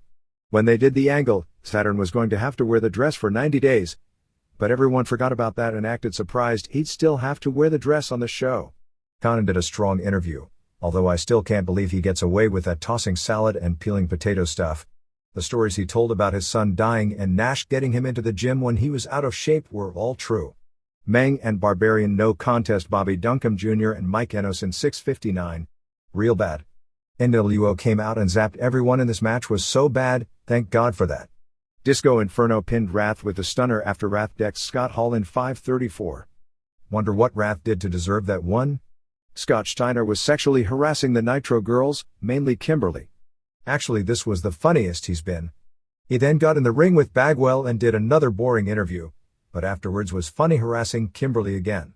He told Kimberly that DDP was probably cheating on her since he was in Vegas. When security stopped Scott as he went into the women's bathroom after Kimberly, he told security that the two of them were just trying to be alone.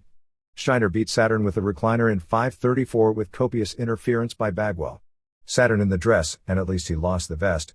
Looks like you'd imagine Chyna would look without the implants if she lost the hair match. Steiner bumped a lot for Saturn to make it a solid match. Nash and Luger did an interview ripping on Conan, largely for his performance the previous night, saying he had no heart, because he wanted to quit while being injured and not gutting it out like you're impressed upon doing so in this business, and had no endurance, because he blew up, with Luger making fun and pretending to be blown up. Psicosis pinned Juventud Guerrera with the guillotine leg drop in 11:18. Good match, but the crowd didn't care about these two that late in the show. It was also good to see a show with mainly clean finishes and a lot of surprises, as you could see new people getting a shot. Mysterio Jr. beat Luger via DQ in 5:57 when Nash interfered. I was dreading this, but the crowd was super into Mysterio Jr. and Luger gave him enough comebacks to keep it interesting.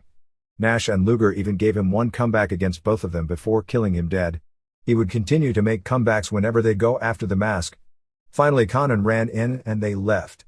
The three-way with Goldberg, Hall and Bigelow ended up with Goldberg doing the jackhammer on Hall and Bryan Adams, and the rest of the NWO interfered. Goldberg was holding his own with everyone until the Horsemen made the save, with the show ending with Flair, who should enter a Masters track meet running the 100, chasing down the Hogan limo as the show went off. Don't know why they couldn't have pinned Bigelow or even Hall, since the big money is still Goldberg versus Hogan and Goldberg should be winning clean and made into a superhero until they get there. After doing such a great job selling the knee the previous night, Goldberg came out without a knee brace. Nor did he sell the knee at all. Because of Martin Luther King's birthday, no ratings are available for this past week. A correction from last week. It was December 18th, the night in England where Nitro beat Raw. On December 25th, which we listed as the night last week, Raw actually destroyed Nitro by a 240,000 to 90,000 homes ratio because there were a lot of major movies on. Nitro was preempted on January 1st, so Raw had the night to itself and drew 360,000 homes. Benoit, Malenko and Guerrero have all signed. There is some internal heat regarding the DDP vs. Steiner match on the January 11th Nitro. As you can tell, those in charge now want more clean finishes, although I don't understand why Goldberg didn't win the triangle match because Bigelow isn't even over so he can get beat at this point, and Steiner is in for the major push with DDP in a feud and it was felt he needed the first win. The feeling is DDP should have put Steiner over strong, but instead he told the announcers to say he was working with walking pneumonia, not the case, and then had a ton of interference from Bagwell and Steiner used a gimmick to beat him. The situation with Jericho remains the same. There is personal heat because Bischoff claims Jericho verbally agreed to the deal a ways back but won't sign it. WWF has made Jericho its #1 priority as far as acquiring any new piece of talent. A&E is working on a special about the life of Jimmy Hart, who had a previous life in the 60s as a rock and roll star with the Gentrys, including classic song from that era called Keep on Dancin' and Cinnamon Girl that are on oldies stations and will live forever on those late-night nostalgia album infomercials. Mick Foley called Tony Schiavone about his comments. Schiavone apparently explained he was ordered to say what he was by Bischoff. The Sting and Savage videos are airing on some pay-per-view systems for $5.95. WCW added a date on February 19th at the Cow Palace in San Francisco, which is interesting because it's 2 days before the pay-per-view in the same market. The Oakland Super Brawl is just about sold out. Cow Palace card has Sting vs. Hart, Goldberg vs. Luger, Page vs. Steiner, Benoit and Malenko vs. Hall and Nash, Jericho vs. T, Scotty Riggs vs. Smiley, Super Calo and Hector Garza and Lizmark Jr. vs. Damien and Dandy and Villano 5 and Chris Adams vs. Barbarian. The idea when putting this show together is that the Cow Palace matches would all be different matches than on the pay-per-view.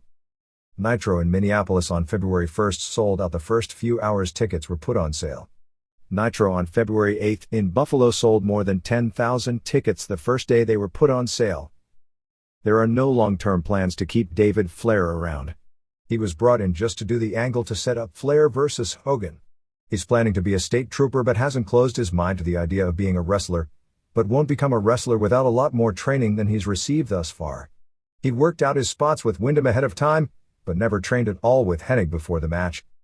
Villano Tercero is coming in to form a tag team with his brother, and eventually work as a trio when 5 and 4 returns. Samula Inoue turned down an offer to come in as a babyface gangsta gimmick. Eddie Guerrero's condition has improved and he's looking at being back in the ring in about 3 more months. While it was downplayed publicly, he did nearly die the day after the accident because of liver problems because the liver was lacerated in the accident. The guy who played Eddie's LWO bodyguard, Art Flores, is going to be given the name of Spider.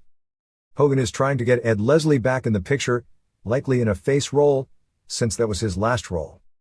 Robbie Rage and Perry Saturn have both expressed interest in doing matches for Shudo, which is a totally real group promoting matches with similar rules to UFC, but without the stand-ups.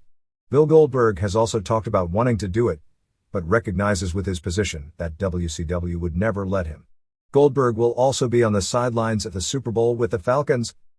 Among the names expected to be brought in for the Latino taping on January 27th in Waco are Venom Black, Mosco de la Merced, Blitzkrieg, an inexperienced Southern California guy with a gymnastics background who can do anything in the ring, and Ultimo Dragon and Conan are both very high on. Rey Mysterio, Felino, Thunderbird, Zorro, Salsero, and El Texano. The death of Sam Mushnick was mentioned by Mike Tenay and Scott Hudson on the January 16th WCW Saturday Night. Nash has talked of using more women in storylines, as you can already see. There are rumors he's going to bring Medusa in. Morale was up because it was generally felt Sunday was a good, but not great show, and the wrestlers all got their matches a few hours ahead of time on Monday. The only shows of the past week were the pay-per-view and Nitro, and we don't have merchandise figures for either at press time. Catching up on Knoxville and Winston-Salem from last week, it was $103,301 between the two shows, or $6.28 per head. Hogan was on Mancow in Chicago claiming that he came back so soon because I sat back for a couple of months and watched the ratings plummet and these so-called superstars of 5 to 9 years try to carry the load. So I'm back and ready to put money back in everyone's pockets. For the record, for the only complete month he was gone, WCW averaged $10,243 and $236,944 per show, did a 1.15 buy rate and averaged 3.6 on ratings of all shows. The last full month he was around, October, averaged $7,559 and $159,310 per show. The pay-per-view did a .78 buy rate with the legendary Hogan vs. Warrior match, and the TV shows averaged 3.4. But aside from people reading this, nobody else will ever know. Because WWF ratings and business have been so incredible, a lot of people have lost sight on just how good WCW ratings still are, and house show business is still good, although they have destroyed a lot of cities whose fans have figured out about all the no-shows and people going through the motions at the non-TV tapings. Hogan claimed when he was making his ninja movies that McMahon came and visited him, and he's hinted to other wrestlers that he has an open invitation to go back. Hogan also claimed Hart was faking his groin injury. My feeling is that Hart is paying the price for everything he wrote while he was on top in the WWF, as he came into an organization where the people he had ripped on hard had major power. Hart ripped on Michaels' potential retirement in his Calgary Sun column. When Michaels said he was retiring due to his injuries, Hart asked if it was the injuries he's got or the ones he's likely to get now that wrestlers have seen in the documentary how he double-crossed his peers. He talked about Michaels' back pain and wondered if it's the pain from injuries or the pain of knowing he sold out everything he once believed in. I can understand Hart being bitter at Michaels, and the reverse is obviously true as well, but this probably was the worst timing possible in bringing it up and sounding bitter. Hall and Nash were on Mark Madden's radio show in Pittsburgh, and the subject of Shane Douglas came up. Hall said if there was any power he had, he'd use it to keep Douglas out, and Nash said that since Hall is his friend and he does have power, he intimated that Douglas would be out of luck. Apparently Hall still bears a grudge over the night in Orlando where Douglas wouldn't let him in the ECW dressing room when he showed up with Justin Credible. WWF Complete Rumble undercard will be Mankind vs. Rock in the I Quit match, Shamrock vs. Billy Gunn for the IC title, Jesse Jam vs. Big Boss Man in a non-title Hardcore Rules match, X-Pac vs. Gangrel in a European title match, and Sable vs. Luna in a strap match for the women's title. Mankind recently ordered tapes of classic I Quit matches, Tully Blanchard vs. Magnum TA from 1986 and Ric Flair vs. Terry Funk from 1989, to prepare for his match. Gunn is in line for a singles push. X-Pac and Jam are booked in a lot of tag matches, as Gunn and Triple H are going to work singles near the top, although there isn't a plan to make Jam and X-Pac into a full-time tag team. The Sable-Luna match actually fell apart. Mark Marrow and Sable were wanting to change their image from being a Tanda deal to a more respectable image, which probably explains that strange interview on Heat where she was talking about anorexia and bulimia, and they also didn't want her doing as much wrestling since she's not a trained wrestler. Marrow complained to Jim Ross about the strap match because he felt it was too dangerous since Sable had never had training for it, and there were no plans to do practice sessions since Sable was being so heavily booked for public appearances and the match was pulled from the show. Just before doing voiceovers for TV, Marrow agreed to let Sable do the match when WWF agreed to allow a walkthrough of the match the morning of the pay-per-view show. Judging from the TV, the focus is clearly on Deborah McMichael as the main female character they tease as getting naked. WWF officials are expected to meet with both Tank Abbott and Kimo over this weekend when they are in Los Angeles about a possible Brawl for All Rules match with Bart Gunn, which could take place at WrestleMania, but nothing is definite yet. Abbott expressed interest in going full-time as a pro wrestler as well. They may also look at some of the fighters Rick Baseman is training for pro wrestling, like Mark Kerr and Mark Coleman. Raw for January 18th was taped on January 12th in Beaumont, Texas before a sellout 7,454, paying $162,770. The house show opened with dark matches with Hardy Boys over Too Much, Steve Williams pinned Bob Holly, then Heat with Tiger Ali Singh over Gilbert, This idea has already run its course and is in danger of backfiring because continuing it at this point will only make Goldberg into more of a star. Scorpio pinned Mark Henry when China came out and gave Henry 24 hours to make up his decision, and he was distracted and pinned. Jarrett and Owen Hart beat Gangrel and Edge when Road Dogg came to ringside and distracted Gangrel, causing him to be pinned. Godfather beat Goldust when Al Snow distracted Goldust. Finally, China beat Vince McMahon in an arm wrestling match when Gerald Briscoe and Pat Patterson were shoving each other and Patterson collided with McMahon, costing him the match. Patterson and Briscoe were hilarious throughout both shows. Raw opened with an Austin interview. Austin has resumed pretty serious training about a week ago and the belief is he'll be ready to do the long match on Sunday. Austin brought up the idea he'd be facing Mankind at WrestleMania for the title. Road Dogg beat Gangrel to keep the hardcore title in 5:53. They had a hell of a TV match, as the work was solid and got the hardcore title gimmick over with table breaking and chair shots. It's funny that the idea of splitting up the Outlaws was to give Billy Gunn a push, but when both are put in singles, it's clear Road Dogg is by far the superior performer. Billy Gunn beat Test via DQ in 5:13 when Shamrock interfered and put the ankle lock on him. Better than average as both guys worked hard and Shamrock's run-in was real good. They showed clips of Hart and Jarrett fighting backstage with Shamrock and Bossman to build up a tag title match on Raw on January 25th. Since they've been pushing Shamrock as such a killer in the angles, my guess is he'll be losing one or both belts this week.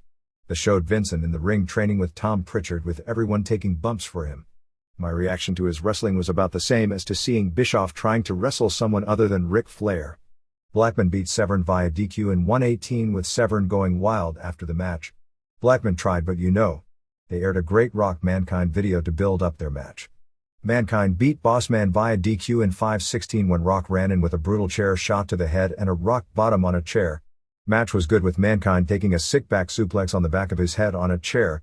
China called out Henry, who apologized and said he really didn't do anything with her and apologized for besmirching her rep. Let's see, she does whatever she does to look like a male crossdresser, then gets giant implants, then wears outfits showing 3/4 of her ass and she's worried about people saying things behind her back. Henry begged because his mama was right there. China, that heartless bitch, said she was still going to show the video and the whole world got to see Henry making out with a real male crossdresser, getting a BJ. Well, thankfully they just hinted at that one because they only showed Henry's face moaning, going up his dress and finding a penis. He then gagged in the bathroom about making out with a guy. He took off his wig and Mama Henry, looking incredibly unconvincing, on the latest Mamas on Wrestling TV. She ranks not only well below Judy Bagwell, but even behind the fake Mama Raven, taking him to the back by the ear and slapping him around. China's voice and speaking ability is really exposed in these segments. Patterson and Briscoe throughout the show were building up their match with China. They were hilarious. Briscoe talked about all his wrestling credentials, none of which were his, but all of which were his older brother Jack's, as Jack was one of the greatest wrestlers ever, while Gerald was a good small worker lucky to have a world champion last name and never wrestled varsity in college, although anyone on the wrestling team at Oklahoma State, which he was, in those days, must have been at least a fairly good wrestler, and Patterson talked about being the first IC champion. Later in the commentary on Patterson's background they called him 4-time WWF Tag Team Champion when it was actually NWA Tag Team Champion. Snow beat Goldust in 3:34 to win back head. This was just an excuse to tell a bunch of head jokes. Wrestling was bad as they were a step slow on almost every move. Snow won with La Magistral, but Goldust ran away so Snow didn't get head. They did the Undertaker segment again. Hideously bad.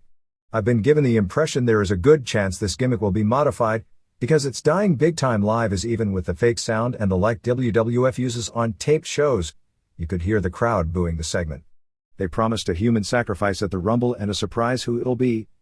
I love WWF surprises. Jimmy Snuka. Rockabilly. Dwayne Gill.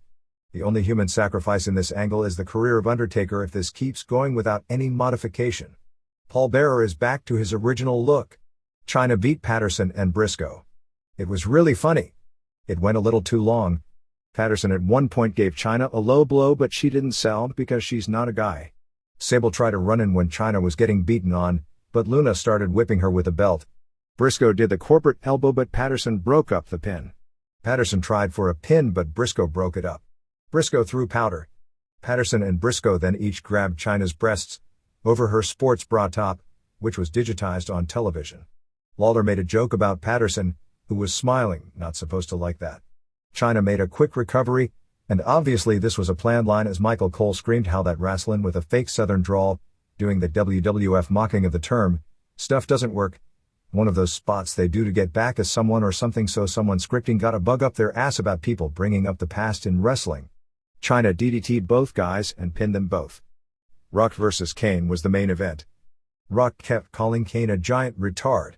Vince told Kane that when Rock hits him with the finger, a knock on the Hogan-Nash title change, and it isn't as if WCW doesn't deserve that one, that he has to lay down.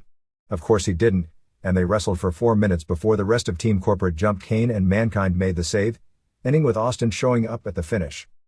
WWF The Music Volume 3 debuted last week as number 82 on the Billboard charts, with 19,202 units sold. Trish Stratus, a fitness model, she does bikini shots in muscle magazines, was off the record on January 19 saying she's looking at getting into the WWF as a valet. It was made official this week that Sable, wearing the black catsuit, will be on the cover of the April issue of Playboy. She's also doing an episode of FX's Penn and Teller show. Austin will be filming a February sweeps episode of Nash Bridges this week. There is a lot of consideration given to adding the Brood to Undertaker's ministry. Sunday Night Heat on January 31st will start when halftime starts at the Super Bowl. They've heavily hyped halftime heat to the point it should do a huge rating, and if they put it on in the regular slot opposite the Super Bowl, it would probably have died as in previous years when WCW wrestling would go opposite the Super Bowl. The ratings were less than half of its usual number. Super Astro's ratings are down in most markets from what Univision programming had been doing, but the network is still happy because the shows draw such a strong teenage audience. Univision is concerned because they are strong among older Hispanics, but the younger Hispanics watch far more English programming, and they want anything to bring teenagers to their network for a future generation of viewers. Vince McMahon is expected to meet with Univision officials in Miami soon about trying to get the show increased for 30 to 60 minutes and get Univision to up its $17,500 per week it pays for the shows up to the $50,000 range. On the Kaientai front, Men's Teo asked for his release a few weeks ago, and is back in Japan. Dick Togo will get his official release on March 1st, but is done with the company and also is back in Japan. Shoichi Funaki, who is living in San Antonio, is staying. Taka Michinoku asked for his release and has also returned to Japan, but he was talked into staying under contract, which is why WWF wants to send him to ECW in order to keep him under contract, basically to keep him from going to WCW since he'd fit in there if used right. The shows in Puerto Rico were not WWF shows, but shows called IWA using WWF wrestlers. Victor Quiñones and Juan Rivera, Savio Vega, ran the tour, but booked the wrestlers on their off days as independent promoters. The shows drew 9,000 and 14,000 respectively in Caguas and Ponce, both sellouts, and grossed between the two events $350,000. They will run again on February 11th in Carolina and February 12th in Ponce, more as a B-team level show with Snow and Goldust as the headliners, and are talking of bringing in more headliners for a May tour. There has also been talk of using these shows to springboard opening a Puerto Rico territory where they'd use WWF wrestlers under contract not being used along with guys under developmental deals. Babu, Pablo Marquez, got his visa situation straightened out, although at this point he hasn't been rehired. WWF is dropping its 900 line. They had stopped promoting it months ago in favor of doing all their promoting of their website, which is incredibly successful. The February 8th Toronto Raw at press time had sold 26,485 tickets for $843,003. WrestleMania on March 28th in Philadelphia is probably sold out, although it hasn't officially been announced as a sellout. According to Bob Collins, who is running the ticket sales, advanced mail order sales have not all been tabulated, but with the number of mail orders that have yet to be processed and the number of seats still left, the belief is sales will never to open to the general public, and there are more than enough orders already sent in to take care of all the tickets. WWF has now sold out 21 of its last 22 house shows, with this weekend being a double shot with January 16th afternoon, selling out Hershey, Pennsylvania with 8,633 paying $188,050. January 16th evening selling out Bethlehem, Pennsylvania with 6,129 paying $118,475, and January 17th at the Continental Airlines Arena drawing 18,740 paying $441,178. Merchandise for the week, including Beaumont, was $276,209 or $6.74 per head. A correction from last week's report in Las Cruces, New Mexico. Obviously it was Mankind over Rock in the title match, not vice versa, as listed in the results. At the Continental Airlines show they had Blackman over Singh, Acolytes over Venus and Godfather. X-Pac beat Owen Hart where Hart got the pin when Jarrett hit X-Pac with the belt, teasing a European title switch. But a second ref told the first ref it was restarted and X-Pac won. Brood beat Holly and Scorpio and Snow. Undertaker pinned Rock when Farouk interfered. Henry and Brown beat DOA in a match with no heat. Jarrett beat Goldust with Deborah's distractions.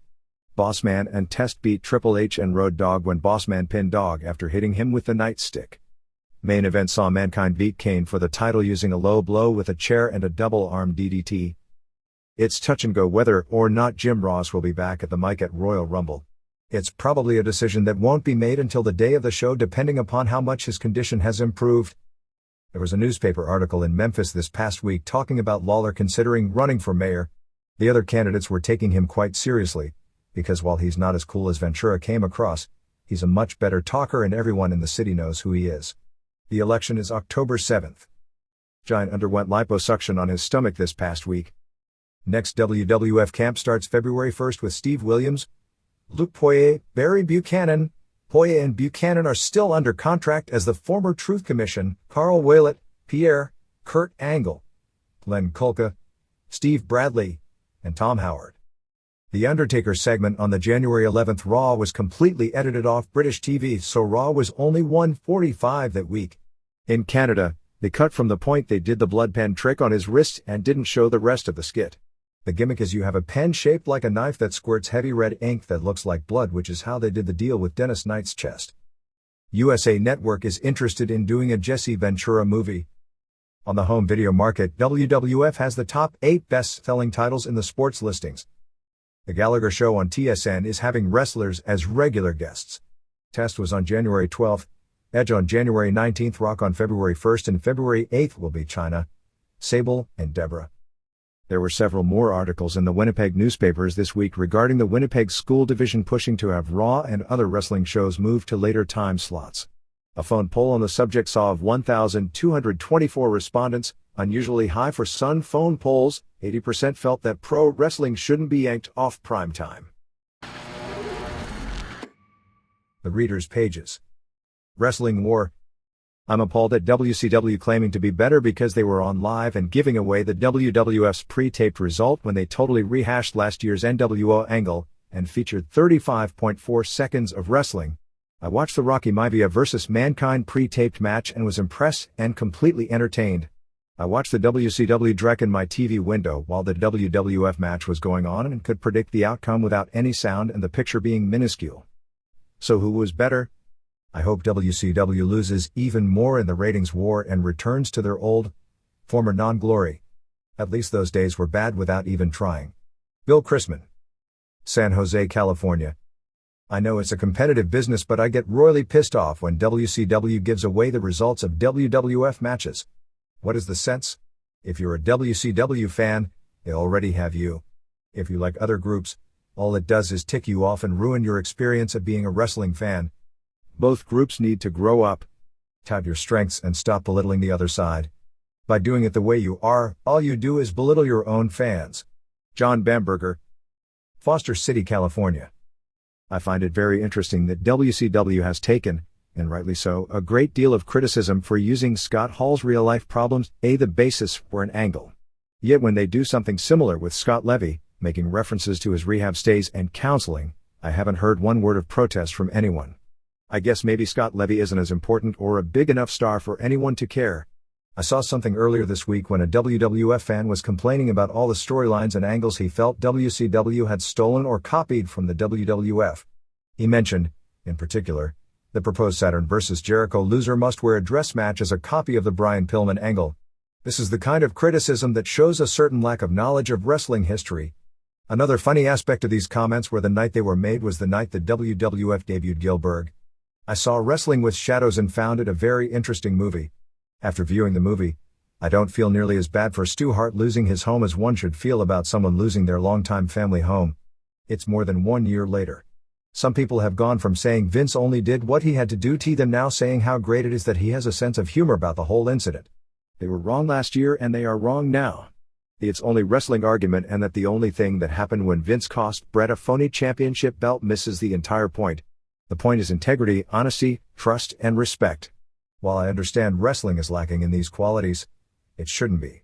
And it shouldn't be excused when it doesn't operate at that level. When will WCW realize they are part of Time Warner and could have access to real music again?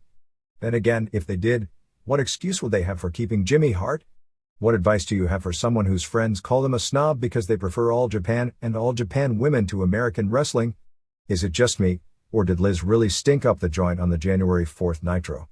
I mean, for someone who wanted people to think she was so distraught over being stalked, she couldn't keep a straight face? John Simmons. Greensboro, North Carolina. Response from Dave Meltzer. The Raven angle didn't seem as bad to me because it wasn't using a current condition that was in the news every week and exploiting it, but almost glorifying it at a time when Hall's own friends weren't exactly predicting a happy ending to this story. Actually, I thought the Hawk angle was almost as bad as the Hall angle, but he wasn't getting arrested or crashing his car almost every week like Hall. As everyone should understand, both companies constantly copy from the other. To me, the argument that it's only wrestling all Vince did was cost Brett a phony championship belt, if true, only makes defending McMahon even weaker. If it's only wrestling and it's not important or just a piece of tin that's a fake prop, then why did he stoop to such deception to get it from him when he was willing to give it up 3 days later and both sides had agreed when, where and how he was going to drop it 1 month later? To be a wrestling fan for any length of time, you learn to be immune to what people think. My advice is not to worry about people who think you're a snob for liking All Japan Wrestling. A few years from now, if wrestling is no longer hip, people may go back to thinking you're a Cro-Magnon man for liking pro wrestling at all. When NBC does a second sequel to Secrets of Pro Wrestling, I hope they can solve the real mysteries, like 1. Why hasn't WCW been sued for plagiarism and or copyright infringement by Metallica, Van Halen, Nirvana and other bands whose music is routinely ripped off for entrance music? 2. Is Mike Johnson the guy on USA Network who does the news after Raw ends, saying to himself, I can't believe 4 million people just changed the channel? 3. Why does Kurt Hennig make $750,000 per year? 4. How the Nitro main event seems to end just as the program is going off the air. Every week it happens. They must be lucky. 5. The pacing of Nitro. Do they have a clue? Open with clips of the previous week. Go to the announcers. Go to the Nitro girls. Do a pay-per-view commercial. Do the open. Run a bunch of commercials. Back to the announcers. Hit the ring with a Big Glacier versus Hugh Morris match. Raw sets the tone for the entire show before Nitro has done anything worthwhile. 6. Why when the Horsemen sell, they sell. When the NWO is supposed to sell, they don't. 7. Whoever gave Scott Steiner a microphone and time to use it? It wasn't so many years ago that Steiner was considered the coolest guy in the ring. Now he rips on Mark McGuire for doing andro. As if. 8. Explain the comprehensive drug testing in pro wrestling in a business that appears to make the Tour de France look clean. 9. With all the wrestles that are arrested every week on television, how come Bryan Adams isn't arrested for impersonating a wrestler, and why does this guy have a job? 10. Why Eric Bischoff and the NWO are never arrested when they attacked Ric Flair's family in Charlotte, yet Dean Malenko is cuffed for fighting in the backstage area against other wrestlers. 11. How 30,000 to 40,000 people can withstand a 3-hour Nitro without starting a riot. How can they sit through this crap? I record Nitro, and even with the remote, it doesn't go by fast enough. Thankfully, one of the biggest mysteries of all, why Lee Marshall has a job, has been solved. Paul Nucci. Manistee, Michigan. I've been a wrestling fan for more than 30 years. Living near St. Louis, I was introduced by Sam Mushnick's St. Louis Wrestling Club, watching wrestling at the Chase and going to live shows at Kiel Auditorium and the Arena. I understood at an early age it was entertainment and have been hooked ever since. As the wrestling climate changed, I went with it. I became a fan of the WWF and followed NWA/WCW through Crockett Promotions and World Championship Wrestling. On January 4th, I put a tape in the recorder and sat down to watch and record Raw and Nitro. I already knew the results of Raw. This never makes a difference to me. If it did, I guess I wouldn't make the effort to find out the results ahead of time. As the evening began, WCW started in with the "We are live and not on tape" remarks. I've always enjoyed the inside barbs and jabs each company gives each other. It's part of the entertainment and fun. Tony Schiavone told the viewers not to turn the channel to our competition because Mick Foley is going to win their World Heavyweight Championship, and then said, "Wow, that will put some butts in the seats." That was not a great moment. I don't know how many butts Mick Foley has or will put in the seats, but I do know it's 100% more than Tony Schiavone ever will. Nobody has ever paid for a ticket to see or listen to Tony Schiavone. Nobody buys pay-per-view shows to watch or listen to what Tony Schiavone has to say. On a night when Ric Flair was talking about tradition, Tony Schiavone could have taken 1 minute, or for that matter, even one sentence, to talk about Sam Muchnick passing away. Instead, he decided to insult a performer who has the respect of 90% of the fans and of his peers. Scott Steinziak. Waterloo, Illinois. Response from Dave Meltzer. As mentioned last week, Tony Schiavone doesn't deserve the heat for the remarks about Mick Foley. That was Eric Bischoff's call. Tony Schiavone, and/or Bischoff, and Vince McMahon or whomever, all deserved equal heat for not acknowledging Muchnick's death on their television show, but they all made an important point about this profession to an extent their own insecurities by those non-actions. Awards. Regarding the 1998 awards, Steve Austin ran away with most of the key awards, but the Warrior also won several awards for all-around incompetency. I see that Mick Foley broke Bruiser Brody's record with his 8th Best Brawler award. It's amazing how he's consistently put on the best brawls with all the punishment he takes. I also noticed that Observer readers have picked an Asian manager as the worst manager every year but one, since 1984. Maybe the readers have a racist side to them. Or maybe it's the promoters. Ed Branscombe. Greensboro, North Carolina.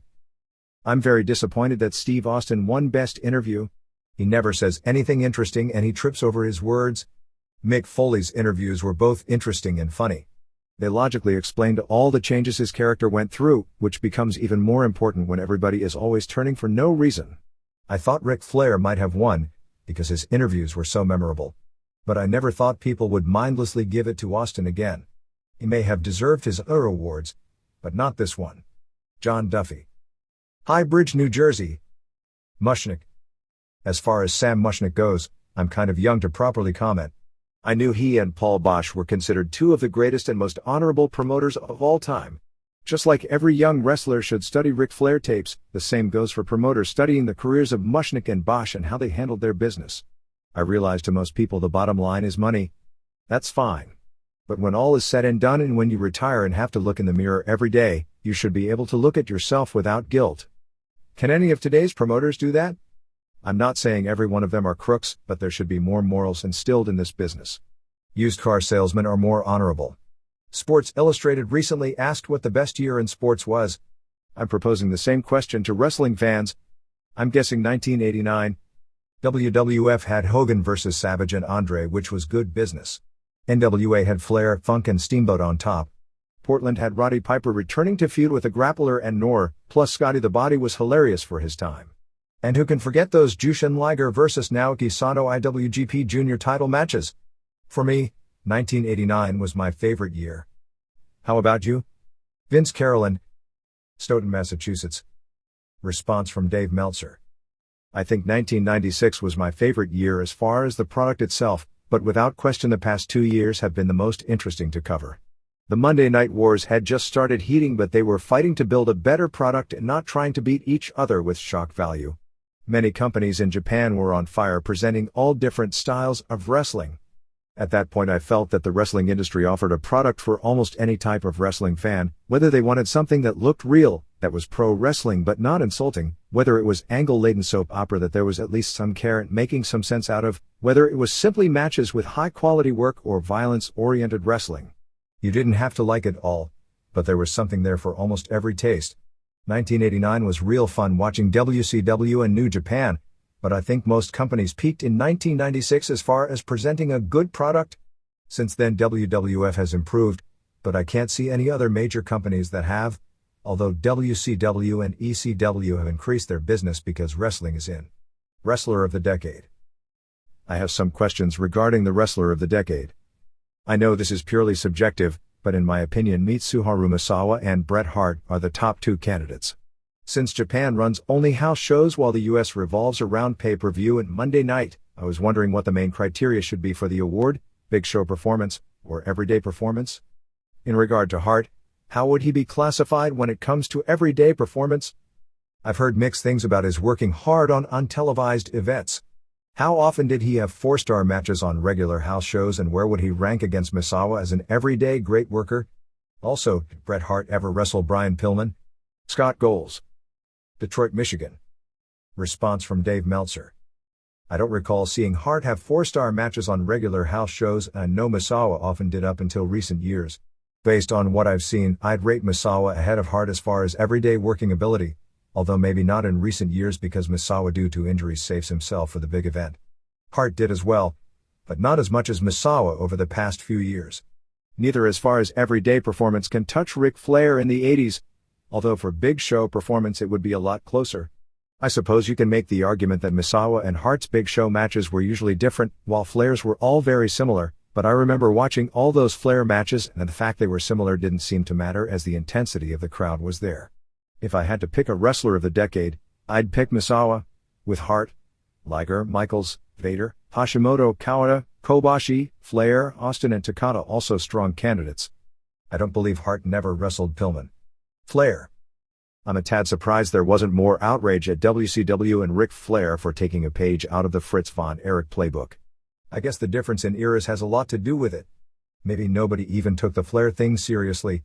Plus, the whole angle was botched by bad acting and the usual incompetent announcing. Whose great idea is it to put Flair's kids in an angle?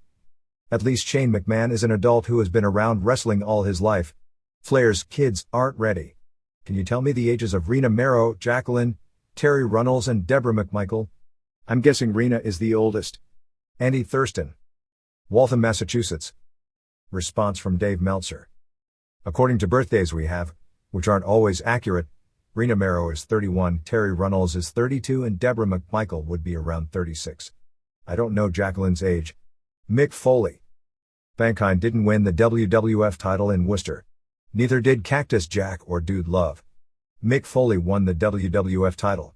As a resounding chant of Foley swept through the Worcester Centrum, I realized that in the 26 years of being a wrestling fan, this will go down as my favorite moment. Nobody has spilled more blood, guts and sweat in this business than Mick Foley. No matter how long his title reign lasts, no one deserved this moment of recognition more than Mick. Ron Lemieux. Brantford, Connecticut. Wrestling fans. The comments made by Rob Black about wrestling fans being the same class of people that read Hustler really offended me. These kind of stereotypes made by people who don't know what they are talking about are what has prevented pro wrestling in this country from moving into being considered one of the premier forms of entertainment. Personally, I consider myself rather conservative and think magazines like Hustler should be banned. I agreed with Wilson Rivera's letter in the December 28th issue about Super Astros. It always seems rushed and always ends way too soon. I also agree it's a shame to see Miguel Perez squandered this way. This is a company that found a way to get Charles right over, so you'd think they could give Perez a chance. Michael Burns. Riverton, Wyoming.